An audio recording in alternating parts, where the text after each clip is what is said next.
बिस्मिल्लाहिर्रहमानिर्रहीम, अस्सलाम वालेकुम and a very happy good morning नाज़रीन। उम्मीद है आपकी सुबह का आगाज़ बहुत ही ज़बरदस्त हुआ होगा। ठंडी हवाएं चल रही हैं ज़ैर, मौसम बहुत ही ज़बरदस्त है और ज़बरदस्त मौसम के साथ आपने अपने जो दिन का आगाज़ गाड़ी सर्विस कराई है उन्हें फिक्र पड़ गई। अच्छा तो किया है, लेकिन पूरा दिन की जो प्लानिंग है ना, जब मौसम अच्छा हो तो इंसान कुछ ना कुछ आउटडोर एक्टिविटीज़ भी प्लान कर लेता है। तो कुछ अच्छा सा प्लान करें, अच्छा सा खाएं।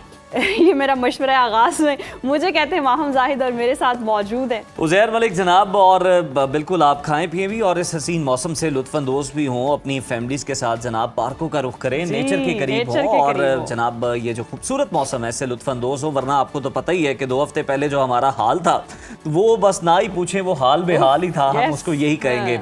खैर जनाब, अंधेरियां भी चल रही हैं, ठंडी हवाएं भी चल रही हैं, लेकिन अंधेरी रात जितनी भी लंबी हो उजाला तो होकर रहता ही है।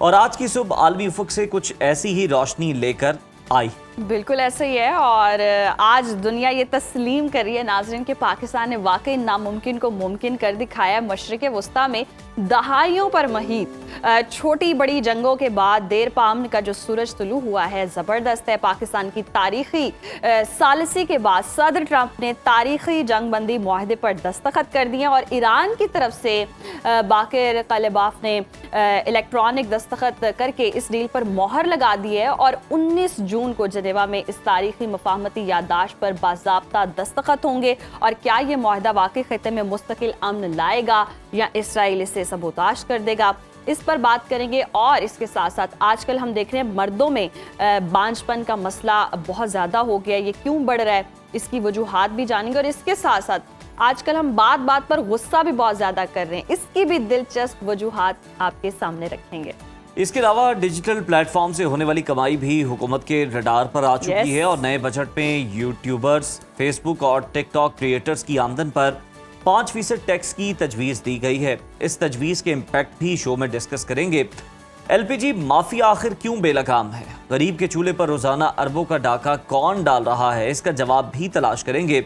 शो के आखिर में जिक्र होगा आपकी पसंदीदा ड्रामास का, कौन सा ड्रामा टॉप पर है, कौन सी जोड़ी सोशल मीडिया पर धूम मचा रही है, ये सब कुछ आज के प्रोग्राम में आपको बताएंगे। तो जनाब आपने शो को एंजॉय करना है और अपना फीडबैक देना हमें हरगिज नहीं भूलना। बिल्कुल नहीं भूलना। और अब प्रोग्राम का बाकायदा आगाज़ कर लेते हैं और अपने पहले सेगमेंट की जानिब बढ़ते हैं। और जैसे कि हम बात भी करें कि तारीख़ी लम्हा है पाकिस्तान के लिए भी, पाकिस्तान ने जो सालिसी का किरदार अदा किया है और फाइनली इतना हम डिस्कस करते रहे हैं कि मुज़ाकरात होंगे, नतीजा खेज़ मुज़ाकरात नहीं रहे और टेबल पर बैठते हैं, कोई बात नहीं होती है, कुछ लो और कुछ दो वाली पॉलिसी फाइनली मुमकिन हो पाई और पाकिस्तान ने नामुमकिन को मुमकिन कर दिखाया है। और तमाम तर जो बदगुमानियाँ और बदएतमादी की फ़ज़ा के बावजूद पाकिस्तान की तारीख़ी काविशों और 110 रोज़ा हौलनाक जंग के बाद बिल आखिर अमन जो है वो मुमकिन हो पाया और अमरीका और ईरान के दरमियान एक तारीख़ी मफाहमती याददाश्त तय पा गई है और जंग बंदी मुआहदे पर सदर ट्रंप ने दस्तखत कर दिए हैं।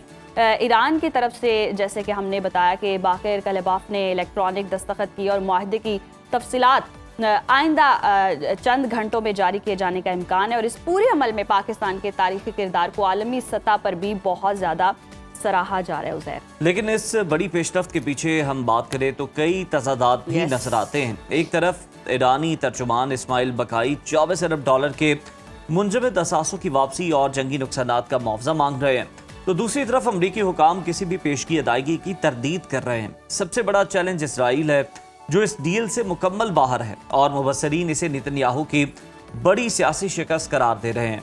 इस इंतहाई हसास सिक्योरिटी और सिफारती ब्रेक थ्रू पर बात कर लेते हैं। हमें ज्वाइन किया माहिर दिफाई उमूर कमांडर रिटायर्ड खालिद चिश्ती साहब ने। बहुत शुक्रिया खालिद साहब, वेलकम टू सुनो पाकिस्तान। सर, पाकिस्तान ने तो हम देख रहे हैं नामुमकिन को मुमकिन कर दिखाया है। पाकिस्तान के इस तारीखी किरदार की दुनिया भर में तारीफें भी हो रही हैं। वाशिंगटन, तेहरान जैसी सख्तगीर कुव्वतों को पाकिस्तान एक मेज पर लाने में आप क्या समझते हैं, कैसे कामयाब हुआ, टर्निंग पॉइंट क्या बना आपकी नज़र? जी बहुत शुक्रिया माहम और ज़ैर आपका कि आपने इनवाइट किया। वाकई बहुत अच्छा वक्त भी कह लें या अच्छा मौका है जिसमें ये फाइनली डील हो गई है और बड़े इंतज़ार के बाद दुनिया ने बड़ा नुकसान उठाया। ना सिर्फ उन 2 मुल्कों ने या 3 मुल्कों ने ये डायरेक्ट कॉन्फ्रंटेशन में थे, बल्कि वो तमाम मेरा ख्याल है 8 बिलियन लोग जो इस पूरे प्लानट पर रहते हैं मेरा ख्याल कोई भी नहीं बचा होगा जो डायरेक्टली या इनडायरेक्टली इकोनॉमिक रीजंस की वजह से, सिक्योरिटी की वजह से या और वजूहात की वजह से इफेक्ट ना हुआ हो। ये ऐसी जंग थी जिसने जाहिर है होलनाक शक्ल अख्तियार न सिर्फ रीजन में की, बल्कि इकोनॉमिक पॉइंट ऑफ व्यू से स्टॉक मार्केट्स हैं, ऑयल प्राइसेस हैं, ग्लोबल ट्रेड है, बहुत सारी शिपमेंट है, तो तमाम इफेक्ट हुई थी। तो ये सबसे बढ़कर पाकिस्तान की बहुत बड़ी इसमें कंट्रीब्यूशन परसुएशन की वजह से रही है कि देखिए ऐसे बड़ी साइड जो एक तरफ सुपर पावर है बैक बाय इजराइल, दूसरी तरफ ईरान है जिसको अपनी नई स्ट्रेंथ का पता लगा, स्टेट ऑफ हॉर्मुज़ का उसको न्यू फाउंड रियलिटी का पता लगा कि उसके पास लीवरेज है, उसने रीजनलाइज कर दिया जंग को। इनको कन्वर्ज करना बहुत चैलेंजिंग था और ऑब्वियसली हुआ होगा इस वजह से कि एक्सपेक्टेशन बहुत ज्यादा है। फिर नैरेटिव और परसेप्शन दोनों साइडें चाहती हैं कि मेरी फेवर में हो, यानी कि अगर जंग बंद होती है तो ऐसा लगे कि मैं जीता हूँ। इसको बैलेंस करके चलना और खास तौर पर उन स्पॉयलर्स की मौजूदगी में जो नहीं चाहते थे कि ये साइन हो, तो आई थिंक बहुत बड़ी एक दिन भी है और पाकिस्तान के लिए एक न्यू फाउंड एक लीवरेज भी मिला है डिप्लोमेटिकली। बिल्कुल खालिद साहब, जंग बंदी मुआहदे पर सदर ट्रंप ने दस्तखत कर दिए और ईरान की तरफ से भी हमने देखा कि डिजिटल दस्तखत किए गए। इस सारी सूरत हाल के बाद जिस तरह से आप भी बता रहे हैं कि स्पॉयलर मौजूद है, अभी भी कोई इम्कानात लगते हैं कोई मिस एडवेंचर हो सकता है? माहम, ये बुनियादी तौर पर जो डिले हुआ है, इतने हफ्ते आपने देखा नेगोशिएशन चली, इंटेंस और बड़ी पेन टेकिंग थी, वो हुई ही डिले स्पॉयलर्स की वजह से है। जाहिर है जब एक सीज फायर हो जाती है तो फिर निस्बतन आराम से एक रियलाइजेशन आ चुका होता है, new found realities, ground realities का आपको पता लगता है, अपनी कमजोरियों का, दुश्मन की का तो पता लग जाता है, तो आप एग्रीमेंट की तरफ चले जाते हैं। उस पर फाइनल टचिंग थोड़ा टाइम लगता है कि आपने देखा यहाँ महीनों लगे, सिर्फ और सिर्फ इस वजह से कि इजराइल नहीं चाहता था कि ये एग्रीमेंट साइन हो। नंबर वन, पहली तो वो नहीं चाहता था कि जंग बंद हो, क्योंकि जंग के अंदर उसको एक विंडो ऑफ अपॉर्चुनिटी मिली हुई थी कि ईरान को और हिजबुल्लाह को और जहां जहां वो चाहता था सिलेक्टिवली टारगेटिंग करता था। अब उसने देखा कि ये अगर सीज फायर हो गया है तो वो ये नहीं चाहता था ये एग्रीमेंट की तरफ जाए, क्योंकि वो चाहता था नो वॉर नो पीस के दरमियान में हैंग रहे सारी सिचुएशन, ताकि वो फिर एज एंड व्हेन बेसिस पर हिजबुल्लाह को टारगेट कर सके। अभी भी देखिए तकरीबन 15% जो आबादी है लेबनान की वो डिस्प्लेस्ड है, तकरीबन लाखों घर हैं। सबसे ज्यादा इस वक्त जानी नुकसान ईरान से ज्यादा लेबनान में कत्लो गारत किया है इजराइल ने। तो ये प्राइस जो देखिए जो हम नजर भी नहीं आती, और हमेशा जब भी आप देखें इस तरह की जंगें जब हुई हैं, जब से ये पर्टिकुलर हुई है, इजराइल ने एक्सपैंड किया है। कभी वो गाजा पर कब्जा कर लेता है कि जी मेरा इतना % मेरा हो गया, अब लेबनान पर भी उसने कर लिया मोस्टली 15% के करीब, और वो उसको परमानेंट अपनी सेटलमेंट बनाना चाहता है। तो ये स्पॉयलर्स अपनी जगह डेफिनेटली हैं और उनकी मौजूदगी में यहाँ तक पहुँच जाना वाकई एक बहुत एक मौजज़े से कम नहीं। बेशक खालिद साहब, ईरानी मीडिया दावा कर रहा है कि जनेवा दस्तखत से पहले $12 अरब जो हैं वो जारी होंगे, जबकि अमरीकी ब्रीफिंग ये बताती है कि कोई पेश की रकम नहीं मिलने वाली है, बल्कि कारकर्दगी की बुनियाद पर कोई मरहलावार रिलीफ है वो मिलेगा। इस तजाद को कैसे देखते हैं? क्या आप इस तरह की बातों से कोई मामला तय नहीं पाते तो ये मामला खुदा न खास्ता डील डिरेल भी हो सकती है? उज़ैर देखिए, क्योंकि एक तरफ सुपर पावर है और एक तरफ ईरान ने न्यू फाउंड लीवरेज हासिल की है। अब एग्रीमेंट बहुत सारी चीज़ों पे हुआ होगा, अब जब पब्लिक होंगी तो वो अमेरिका के लिए एम्बेरसमेंट है। मेरा भी मानना यही है कि आई एम श्योर ये सैंक्शन उठाने की बात ज़रूर हुई होगी और कुछ पैसे ज़रूर मिले होंगे, लेकिन क्योंकि अमेरिका एक सुपर पावर है, जब वो ये कह दे, अगर वो मान जाए ऑफिशियली कि हमने इतने दिए हैं, तो फिर तो ऑलमोस्ट नजर आ गया ना कि कितनी कॉम्प्रोमाइजिंग सूरत हाल से अमेरिका ने ये सुलह की है, ये एग्रीमेंट किया है। तो I think optically America denial mode में रहेगा, लेकिन मुझे ये लगता है कि मीनिंगफुल जब तक ईरान को नहीं एश्योरेंस हुई होगी, और खास तौर पर जो फ्रोजन इसके एसेट्स हैं उनके बारे में बात आगे नहीं चली होगी। लेकिन अभी भी फर्क सिर्फ बयानात तक ही रहेगा, मेरा ख्याल है प्रैक्टिकली नहीं होगा। डील होने को मैं नहीं देख पा रहा, क्योंकि रियलिज्म आ गया है, सबक सीख लिए हैं दोनों साइड्स ने, नुकसान उठाया है खास तौर पर ईरान ने डिस्ट्रक्शन का और अमेरिका ने अपने इमेज का। दोनों नुकसान बड़े नाकाबिल तराफी होते हैं। इंफ्रास्ट्रक्चर का तो फिर भी हो जाता है, यानी आपने बिल्डिंग बनानी है, बिजली घर बनाने हैं, पानी के दोबारा प्लांट लगाने हैं, लेकिन अमेरिका ने जो रेलेवेंस, अपनी इन्फ्लुएंस रीजनल खोया है, उसमें शायद दहाइयां लगी। और आखिरी बात इस सवाल के जवाब में ये बड़ी इंपॉर्टेंट है कि अमेरिकन प्रेसिडेंट अपना इमेज रिलेटिवली जल्दी रिकवर कर सकते हैं, और वो रिकवर कर सकते हैं बाय मेंटेनिंग जो एग्रीमेंट के अंदर हो वो भी पासदारी करें। लेकिन अगर इजराइल फिर हॉस्टेज बना लेता है तो हम और आप जैसे लोग फिर दोबारा बात करेंगे कि ये असल जंग तो नेतन्याहू ने शुरू की थी, उसी ने खत्म किया और उसी ने सीज फायर को ब्रेक किया, खुदा ना खास। जी बिल्कुल ऐसा ही है। अच्छा खालिद साहब, अगर हम डोनाल्ड ट्रंप की बात करें, जो कि हमेशा से कहते रहे कि ओबामा से अच्छी डील मिलाकर दूंगा और सदर ट्रंप 15 से 20 साल तक ईरान के जौहरी प्रोग्राम को मुंजमद करने और अफजूदा यूरेनियम को मुल्क से बाहर भेजने या तल्फ करने पर इसरार कर रहे हैं। क्या ईरान अपनी रेड लाइन से पीछे हटकर ओबामा दौर की 3.67 जो % अफजूदगी की हद है या इससे कम पर मुस्तकिल समझौता करने के लिए वाकई तैयार होगा? देखिए माम, ईरान का डिले करने का सबसे ज्यादा मेरा ख्याल वजह ही यही थी कि ईरान ने जो पिछला ट्रैक रिकॉर्ड है 2015 JCPOA जिसकी बात कर रही हैं, उसमें ईरान ने, अब पहले भी एक तो शायद मैंने प्रोग्राम में अर्ज किया था कि 8 टन अपना न्यूक्लियर रिच मटेरियल दिया था रूस को कैस्पियन सी के रास्ते, वॉलंटरली, बगैर एक बुलेट फायर किए हुए। तो ईरान ने उस वक्त ये रियलाइज किया था कि शायद सैंक्शंस उठ जाएंगी, उसकी इकोनॉमिक ग्रोथ हो जाएगी, उसको तेल बेचने दिया जाएगा, लेकिन नहीं हुआ। न्यूक्लियर एनरिचमेंट का 3.98 तक उसने उस वक्त मान लिया था, जो कि इंटरनेशनल स्टैंडर्ड्स के मुताबिक IAEA की लिमिटेशंस के अंदर है। लेकिन उसके बाद हमने देखा कि ना सैंक्शंस उठी, ना इकोनॉमिक ग्रोथ हुई, बल्कि अमेरिका ने कंसिस्टेंटली रजीम को क्रिटिसाइज भी किया। और ये वो वक्त है ओबामा के बाद, ऑब्वियसली आपने देखा कि प्रेसिडेंट बाइडेन ने भी कोई उस पर रिलैक्सेशन नहीं दी, बल्कि प्रेसिडेंट ट्रंप ने आके सस्पेंड कर दिया था JCPOA। तो ईरान ने ये देखा कि मुझे, जिसको कहते हैं ना, गुड बॉय बनने का भी कोई फायदा नहीं हुआ। और अब ईरान ये इसीलिए डिग्री ऑफ एश्योरेंस ज्यादा चाह रहा था कि मुझे डिग्री ऑफ कंफर्ट या एश्योरेंस दी जाए, और वो भी एक वेरीफाइबल मैकेनिज्म हो, जिसके तहत ये सदर या कोई और आने वाला सदर फिर साल 2 साल के बाद फौज लेकर लश्कर कशी ना कर दे कि जनाब मुझे लगता है कि ये हो गया। तो मेरा ख्याल है ईरान रेड लाइन तो अभी क्रॉस नहीं करने देगा, क्योंकि कॉन्शियसली चलेगा, क्योंकि उसने पिछला ट्रैक रिकॉर्ड में देखा था कि उसको वो कंपनसेशन या बेनिफिट्स या डिविडेंड्स नहीं मिले थे जो उसने साइन करते वक्त जेन में रखे हुए थे। सही। खालिद साहब, इसराइल के इस डील के कामयाब होने या नाकाम होने में सबसे ज़्यादा किरदार है इसराइल में से नेतन्याहू की बदतरीन शिकस्त के साथ ताबीर किया जा रहा है। ट्रंप भी नेतन्याहू से नाराज़ हैं, चाहे दिखावे के लिए ही सही, लेकिन उन्होंने लबनान पर हमले करके डील को नुकसान तो ज़रूर पहुँचाया है नेतन्याहू ने। क्या इसराइल इस मुआहदे को नाकाम बनाने के लिए कोई सिक्योरिटी बेस्ड एडवेंचर कर सकता है?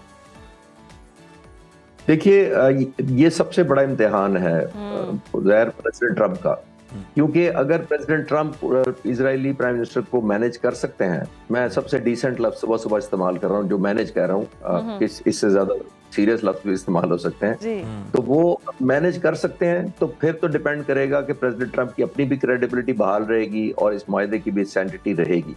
लेकिन अगर ये मिसएडवेंचर हुआ, लेबनान में हमले बंद ना हुए, जो कि उनके डिफेंस मिनिस्टर दूसरों ने कहना शुरू कर दिया है कि हम इसको पासदारी नहीं करेंगे, ये हमारे लिए नहीं है कोई बाइंडिंग, तो ये फिर प्रेसिडेंट ट्रंप की क्रेडिबिलिटी कॉम्प्रोमाइज होगी। ये सबसे ज्यादा नुकसान ईरान को या इस मुआहदे को तो होगा ही होगा। प्रेसिडेंट ट्रंप की इनएबिलिटी होगी कि देखें, वो कहने के हद तक कहते हैं, लेकिन उनकी लिमिटेशन इतनी सीरियस है कि वो इजराइल को कंट्रोल नहीं कर सकते। तो आई थिंक डिपेंडेंट होगा प्रेसिडेंट ट्रंप की रिट, जिसको कहते हैं ना, उनकी रिट कितनी है नेतन्याहू पर, तो इसकी सारी की सारी आउटकम उस पर डिपेंडेंट है। सही। अच्छा खालिद साहब, स्ट्रेटेजिक लिहाज से आबना हुर्मुज़ की नई हैसियत आप क्या बनते देख रहे हैं? ईरान का मौक़िफ़ था कि आबना हुर्मुज़ का इंतज़ाम अब पहले जैसा नहीं रहेगा, जबकि ट्रंप और फ्रांसीसी सदर मैक्रोन का कहना है कि वहाँ किसी किस्म का टोल कबूल नहीं किया जाएगा। तो क्या ईरान टोल टैक्स लेने के फैसले से भी पीछे हटता दिखाई दे रहा है आपको?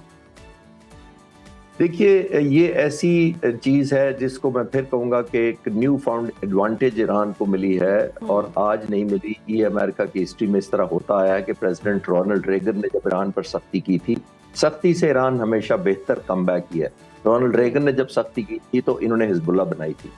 फिर उसके बाद क्लिंटन ने जब सख्ती की थी तो उन्होंने अपना न्यूक्लियर प्रोग्राम शुरू कर दिया था। फिर जॉर्ज W. बुश ने, जिसने ईरान को एक्सेस ऑफ ईविल कहा था, जब उसने प्रेशर डाला था तो ईरान ने अपना बैलिस्टिक और क्रूज मिसाइल शुरू कर दिया था। तो ये ट्रेडिशनली हिस्ट्री रही है। ईरान को जब आप प्रेशर डालते हैं, ईरान ने अभी 1 साल के अंदर प्रेसिडेंट ट्रंप ने 2 दफा हमला किया, तो उन्होंने स्टेट ऑफ हॉर्मुज़ का एक कार्ड खेल दिया, जो कि बड़ी कामयाबी से शायद न्यूक्लियर बॉम्ब से भी ज्यादा सीरियस है। तो ये ऐसी एक चीज है, माहम हमें ज़हन में रखना चाहिए। मैं लाइटर रोड पे सुबह करता हूँ, जैसे एक बच्चे को साइकिल चलानी आ जाए ना, तो फिर उसके बाद आप जितना मर्जी उसको मारें कि तुम साइकिल चलानी भूल जाओ, तो वो भूल नहीं सकता। तो इसी तरह स्टेट ऑफ हॉर्मुज़ की साइकिल चलानी आ गई है, तो वो उसको पता है कि अगर मैं अभी मान भी जाऊंगा कि अच्छा मैं टोल नहीं लेता, तो आने वाले वक्तों में उसको अपनी लीवरेज, अपनी कैपेसिटी और स्टेट ऑफ हॉर्मुज़ की सेंसिटिविटी और ग्लोबल इमेज जो या ग्लोबल जो इफेक्ट्स है स्टेट ऑफ हॉर्मुज़ के, उसको पता लग गए। तो अभी अगर वायलेट का करेगा तो ईरान भी शायद नेक्स्ट टाइम वायलेट करे, अगर अभी एग्री कर भी जाए। वो नाकाबंदी यानी जो है वो करना सीख चुका है ईरान। बहुत शुक्रिया खालिद चिश्ती साहब आपके। बिल्कुल ईरान ने जनाब भरपूर जवाब भी दिया है, दंदान चिकन जवाब भी दिया है, ना सिर्फ अमेरिका को बल्कि इसराइल को। और यकीनन आपने हुर्मुज़ का जो कार्ड खेला है वो फिर एटमी कुव्वत बनने से ज़्यादा जो है वो इम्पॉर्टेंट उसको तस्वुर किया जा रहा है, क्योंकि उससे जनाब जंग जो है वो रीजनलाइज हो गई है और पूरी दुनिया ने इसके असरात को भुगता। और हर किसी को समझ आ चुकी है कौन कहाँ स्टैंड करता है, और ईरान को वाकई पता चल चुका हुआ है कि अगर वो यूरेनियम अफजुदगी या जोहरी हथियार बनाए ना बनाए, उनके पास आबने हुर्मुज़ ही सबसे बड़ा हथियार है, जिसको रोक दिया जाए तो मईशतें जो है वो दाव पर लग जाती हैं। बट इस सब के बावजूद जो अमन मुआहिदा हुआ है वो खुशाइंद है। अब मुल्क को की जो मईशतें हैं उनको थोड़ा सा सुकून मिलेगा, और वी होप कि पेट्रोल प्राइसेस भी थोड़ी कम हो और सुकून मिले आवाम को। अभी वक्त ब्रेक का, देखते रहिए सुनो पाकिस्तान। व्यूअर्स, अब बात करते हैं कैसे हसास मौजू पर जो हमारे माशरे में बहुत ज़्यादा वो बीमारी फैल भी चुकी है और लोग जो हैं इस पर बात करने से कतराते भी हैं। और जनाब अब मसला है बांझपन का, और हम देखते हैं कि जनाब इस बारे में लोग जो है वो बात करने से कतराते भी हैं, शर्म और झिझक भी महसूस करते हैं, और इस वजह से खुलकर बात भी नहीं होती। आलमी इदारा सेहत की अगर हालिया रिपोर्ट देखें तो उसके मुताबिक पाकिस्तान में तकरीबन 22% शादीशुदा जोड़े बांझपन या इनफर्टिलिटी का शिकार। चौंका देने वाली बात यह है कि अब मर्दों में ये शरह 40% से भी बढ़ चुकी है, और ये एक ऐसा ख़ानदानी और नफ्सियाती मसला है जो हंसते खेलते घर उजाड़ रहा है। बिल्कुल उज़ैर, और ये मसला सिर्फ मर्दों का नहीं है बल्कि ख़वातीन में भी अब हम देख रहे हैं ये वबा जो है आम होती जा रही है। और ये कोई ऐब नहीं है बल्कि एक तिब्बी मरज़ है जिसका इलाज मुमकिन है। और जदीद लाइफस्टाइल, केमिकल ज़दा ग़िज़ाएँ और ज़हनी दबाव जो है हमारी नस्ल की सेहत को किस तरह से बांझपन खेल रहा है, इस अहम और हसास मामले पर गुफ्तगू करने के लिए हमारे साथ मौजूद है पाकिस्तान के मारूफ माहिर तिब हकीम हाफिज़ फरहान हनीफ साहब। बहुत शुक्रिया आपके वक्त का। वेलकम टू सुनो पाकिस्तान। अच्छा फरहान साहब, जिस तरह से हम डिस्कस भी कर रहे हैं, मर्द और ख़वातीन में आजकल बांझपन का मसला बहुत ज़्यादा आम हो गया है। आए रोज़ हम शिकायत सुनते हैं कि भाई ये प्रेग्नेंट नहीं हो सकती, या इसमें कोई प्रॉब्लम है, आगे हमारी औलाद नहीं हो सकती। मोस्ट ऑफ द केसेस अब हम यही देख रहे हैं, शादियाँ हो रही हैं लेकिन आगे औलाद की ही टेंशन है। ये क्यों इतना जो है वबा फैल रही है, और इसका हल क्या है तिब में? बिस्मिल्लाहिर्रहमानिर्रहीम, अल्लाहुम्मा सल्ली अला मुहम्मद व अला आलि मुहम्मद। जी, बात आपने पहले उज़ैर भाई ने जो कही कि आजकल वाकई इसके ऊपर बात करते हुए भी कुछ शर्म झिझक महसूस होती है। हालांकि दीन को अगर देखा जाए तो अम्मा आयशा रज़ी अल्लाह अन्हा ने एक एक चीज़ बयान कर दी है इसके हवाले से। अगर दीन का मुताला किया जाए तो तकरीबन आपको हर चीज़ इसमें मिलेगी, जिसका तरीक़ाकार हर चीज़ बताई गई है। और आजकल मैं समझता हूँ कि हमारे जो वालिदैन हैं या बड़े हैं उनको भी बच्चों को थोड़ा सा गाइड करना चाहिए शादी से पहले कि अगर आपको फ़लाँ मसला है तो आप फ़लाँ टेस्ट करवा लें। और इसमें एक ही मसला नहीं होता, इसमें बाज़-औक़ात अक्सर औक़ात पेशेंट आते हैं हमने फ़लाँ चीज़ खाई उससे मसला हल हो गया, या फ़लाँ चीज़ खा ले तो उससे ठीक हो जाएगा। ये प्रॉपर एक मसला है।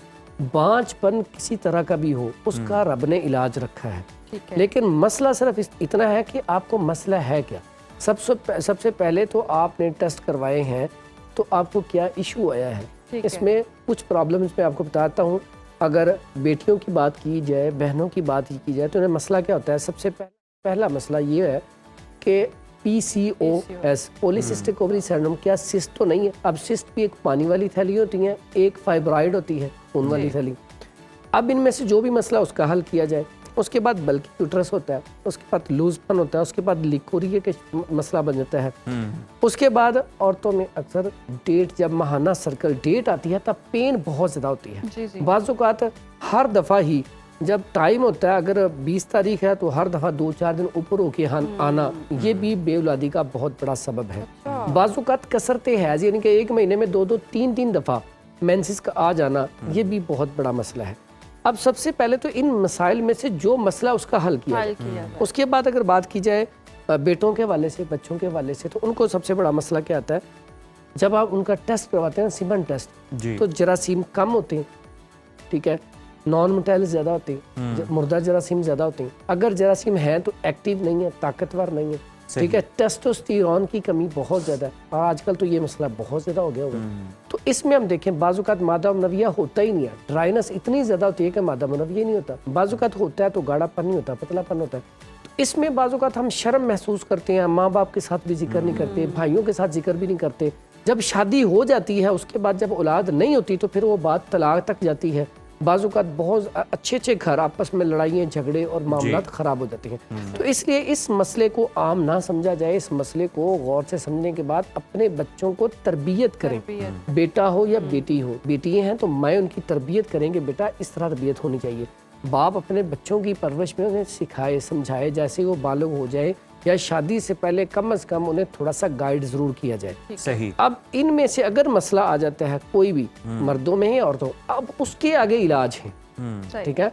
और पाकिस्तान में ख़ास करके और हमारे हमसाया ममालिक में मसला, मेरे पास भी जितने मरीज़ आते हैं 80 से 90% मसला बेशक मर्द को है लेकिन दवाई औरत की जाती है। यानी कि ये अलमिया ऐसा है, यकीन करें मेरे पास कि जितना पेशेंट आता, आप माशरे में देखें कहीं भी चले जाएं, आपके भी रिश्तेदार होंगे, हमेशा कसूरवार लेडीज़ को ही ठहराया जाता है और ये गलत है। मैं समझता हूँ जब भी आप बेऔलादी का इलाज करवाने जाएं तो आप दोनों मियाँ बीवी इकट्ठे जाएं और एक दूसरे के अंदर एतमाद होना चाहिए, डर खौफ नहीं होना चाहिए। इसमें होता क्या है कि मर्द का दबदबा रोब और घर वालों का ससुराल का इतना होता है कि औरत बोल ही नहीं सकती उसे बीमारी है या नहीं है। मेरे पास कितने केसेस ऐसे आए हैं, दवाइयाँ खा खा के वो उल्टा बाजुकात होता है कि जब कुछ अर्सा औलाद नहीं होती, टेंशन परेशानी से दवाइयाँ खा खा के वो वाकई बीमार हो जाती है, फिर वो वाकई ही बीमार होती है।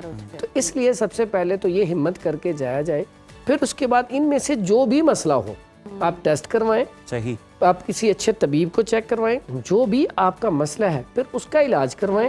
अक्सर औक़ात होता है कि हम दरबारों पे जाते हैं, बहुत सारे वज़ाइफ, ये देखिए वज़ाइफ के ऊपर अमल करें, कुरान पढ़ें, अज़कार करें, बहुत अच्छी अच्छी इसमें दुआएं हैं, पढ़ें।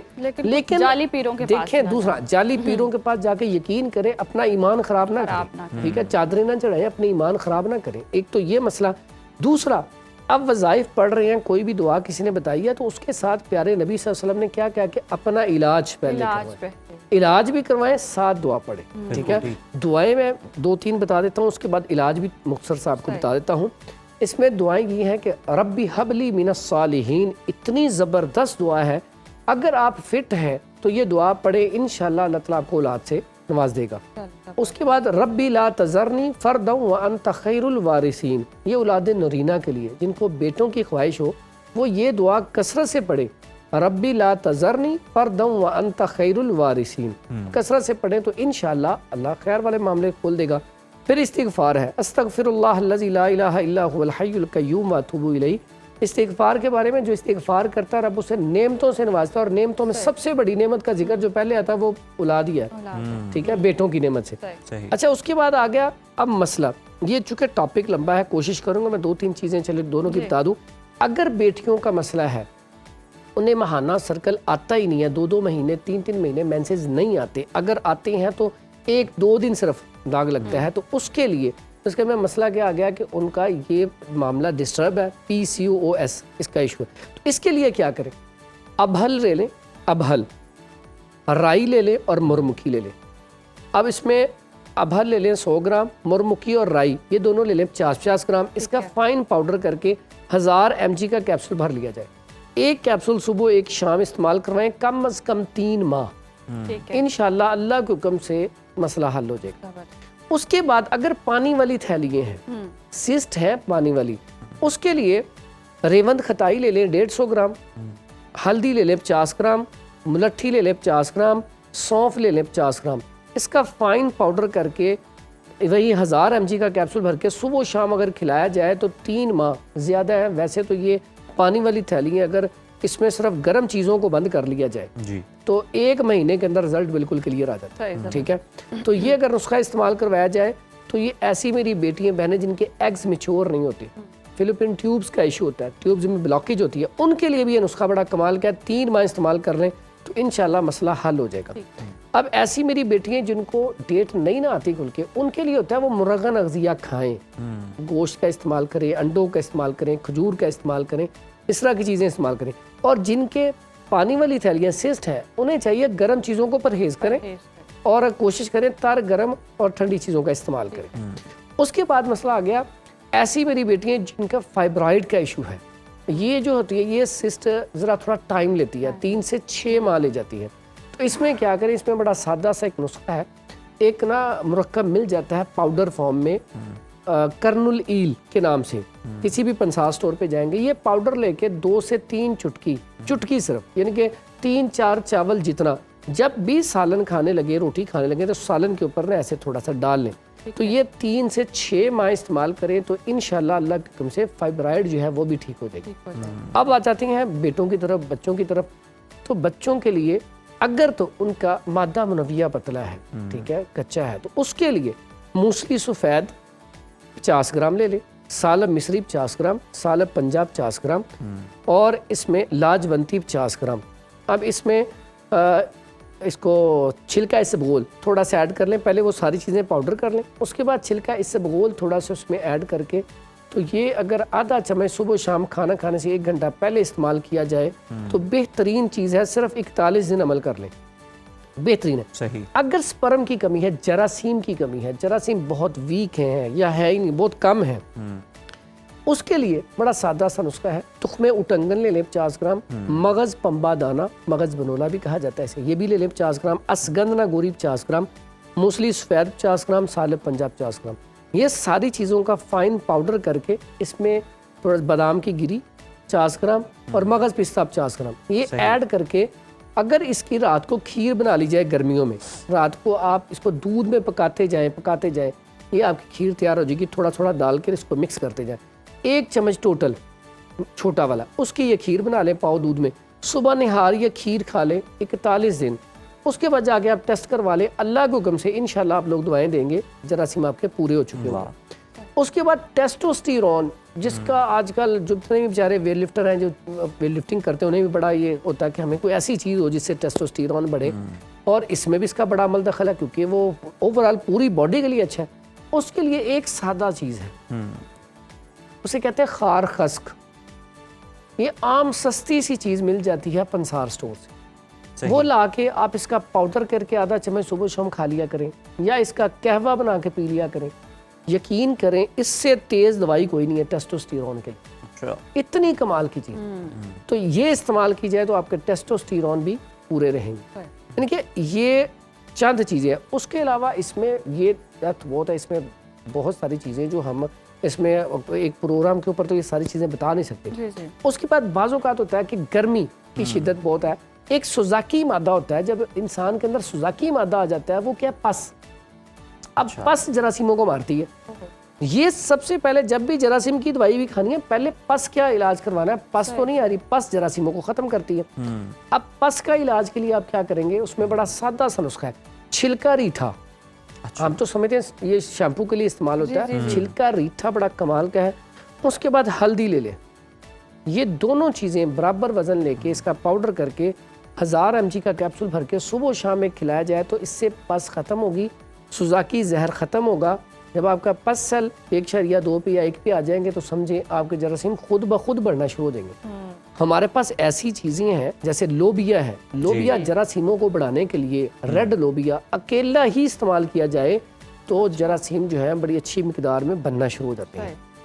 इसी तरह अगर औरतों में बाज़ औक़ात होता है कि कमज़ोरी, वीकनेस बहुत ज़्यादा होती है, लिकोरिया का इशू होता है, तो अब लिकोरिया का इलाज बड़ा सादा सा है, बड़ा सादा सा है।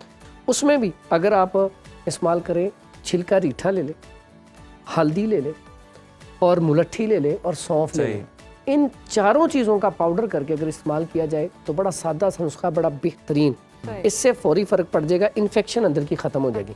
फिर सादा सा नुस्खा है, बड़ा कमाल का है। ऐसी मेरी बेटियाँ बहनें जिनको ये हर टाइम लीकपट का इशू रहता है, उसके लिए है माजू, माई, कथ और राल, 4 चीज़ें। ये इतनी ज़बरदस्त हैं, अगर ये मेरी बेटियों को, बहनों को ये इशू हो, लूजपन है या बल्कि यूट्रस है या लिकोरिया का इशू है और बड़ा पुराना है, जा नहीं रहा, और वाइट कलर का पानी है पतला सा, इसकी वजह से भी औलाद नहीं होती, तो ये नुस्खा अगर 500 mg कैप्सूल सिर्फ भर के इस्तेमाल किया जाए सुबह, निहार और शाम को, तो इससे भी इंशाल्लाह अल्लाह के हुक्म से ये मसला हल हो जाएगा। बहुत शुक्रिया कीम साहब आपके वक्त का, और यकीनन जितने भी इस तरह के मसाइल हैं उनसे मुतालिक जितना भी इलाज है वो कीम साहब ने तजवीज़ भी किया, और बिल्कुल इसमें शर्माने वाली बात नहीं है। आप मर्द और औरत दोनों जो है ये मसला फेस कर रहे होते हैं बेऔलादी का, और इसके लिए जनाब आपको अपने टेस्ट भी करवाने चाहिए, तबीब के पास भी जाना चाहिए, और ताकि ब्लेम गेम में जो है वो भरगिज ना पड़ा जाए, और अपना इलाज करवाएं। और इससे बेहतर क्या हो सकता है, अगर इलाज मुमकिन है तो इलाज करवा लेना चाहिए, आपके फ़ायदे ही की चीज़ है, किसी पर ब्लेम नहीं करना चाहिए। अभी वक्त हुआ ब्रेक का, देखते रहिए सुनो पाकिस्तान। एक बार फिर से प्रोग्राम में आपको खुश आमदीद कहते हैं। और नाज़रीन, ज़िंदगी में कभी ना कभी हम सब अपने अंदर के किसी ना किसी खौफ से लड़ रहे होते हैं, और कोई अंधेरे से डरता है तो कोई ऊंचाई से, और इसी खौफ को जीतने के लिए हम कभी कभार कुछ ऐसा कर गुजरते हैं जो हमारी ज़िंदगी का सबसे बड़ा एडवेंचर बन जाता है। और अभी जो मैं बताने जा रही हूँ वो तो कह लें कि मिस एडवेंचर बन गया। और ज़रा सोचें, अगर वही जो आप एडवेंचर करने जा रहे हैं वो उसमें आप कामयाबी ना समेट सकें तो वो वाकई एक आखिरी लम्हा भी हो सकता है ज़िंदगी का। रूह कांप जाती है सुनकर भी। ब्राज़ील से एक ऐसी ही दिल दहला देने वाली खबर आई जहां 21 साला मारिया नामी दोशीज़ा जो है वो पहली बार अपनी ज़िंदगी में बुलंदी के खौफ को शिकस्त देने निकली थी, मौत की वादी में चली गई। एक 40 मीटर बुलंद पुल से बंजी जंपिंग के दौरान मुंतज़मीन की एक ऐसी गफलत सामने आई जिसका तसव्वुर भी मुहाल है। इंतजामिया जनाब मारिया को नीचे धकेलने से पहले उसकी हिफाजती रस्सी को दुरुस्त तरीके से बांधना ही भूल गई। वो लड़की जो चंद मिनट पहले मुस्कुरा रही थी, सोशल मीडिया पर अपनी तस्वीरें शेयर कर रही थी, वो एक गहरी खाई में जा गिरी और एक हंसती खेलती जिंदगी सिर्फ चंद सेकंड्स की लापरवाही की नजर हो गई। एनी शाहिदीन का कहना है कि मारिया को प्लेटफॉर्म से उस वक्त कूदने का इशारा किया गया जब उसका सेफ्टी गियर मुकम्मल लॉक ही नहीं था। हादसे के फौरी बाद फायर फाइटर्स और इमदादी टीमें पहुंची, लेकिन वो शदीद जख्मों की ताब ना लाते हुए मौके पर ही दम तोड़ चुकी थी। और अब तक देखा जाए तो पुलिस ने इंतजामात संभालने वाले 6 अफराद को हिरासत में लिया है और उनसे इन्वेस्टिगेशन भी जारी है। और इस वाक़े के बाद लिमेरा के मेयर ने गहरे दुख का इजहार किया और वफाकी हुकाम से रुजू करने का फैसला किया ताकि इन खतरनाक मकामात पर सिक्योरिटी को हर कीमत पर यकीनी बनाया जा सके। और ये हादसा हमें सोचने पर मजबूर करता है कि तफरीह और एडवेंचर अपनी जगह, लेकिन हमें हर वक्त याद रखना चाहिए कि हिफाजती इक़दामात को यकीनी बनाए बगैर भी एडवेंचर का हिस्सा आपने नहीं बनना। और यकीनन 6 अफराद जो हिरासत में लिए गए हैं, जिम्मेदारी आयद होती है कि वो इतनी संगीन गफलत के मुर्तकिब आखिर कैसे हुए हैं। अब देखते हैं कि जनाब उनके खिलाफ क्या कार्रवाई की जाती है। आगे बढ़ते हैं नाजरीन। शादी जो है ये सिर्फ 2 दिलों का ही नहीं बल्कि 2 खानदानों के अरमान पूरे करने का भी नाम होता है। लेकिन क्या आपने कभी सोचा होगा कि कोई अपनी शादी का फंक्शन किसी पेट्रोल पंप पर ही सजा ले? इंस्टाग्राम पर लाहौर की एक वीडियो ने इंटरनेट पर तूफान मचा रखा है। वीडियो में रात के वक्त पेट्रोल पंप पर सोफे लगे हैं, कवाल जनाब गा रहे हैं और सजे सवरे मेहमान वाह वाह कर रहे हैं। और अब हर कोई हैरान है कि आखिर ये माजरा क्या है। लोग कमेंट्स में कह रहे हैं कि भाई लगता है सलामी में पेट्रोल बांटा गया है। लेकिन हम जब इसके पीछे की असल कहानी बारे खोज लगाई तो वो इससे भी ज़्यादा दिलचस्प निकली। वैसे मैं अगर होता तो कमेंट करता तो मैं ये कहता कि खातून की फरमाइश थी किसी महंगी जगह पे किया वो एक्सपेंसिव जगह का दुल्हन इंतखाब किया। और वैसे अच्छी लोकेशन है, मुझे तो अच्छी लगी है।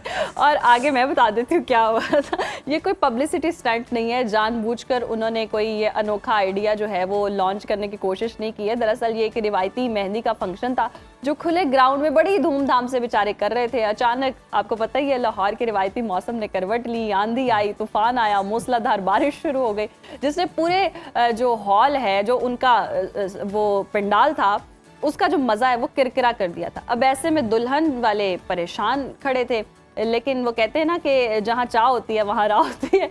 तो इत्तेफाक से उसी ग्राउंड के पास ही दुल्हन के ख़ानदान का पेट्रोल पंप था।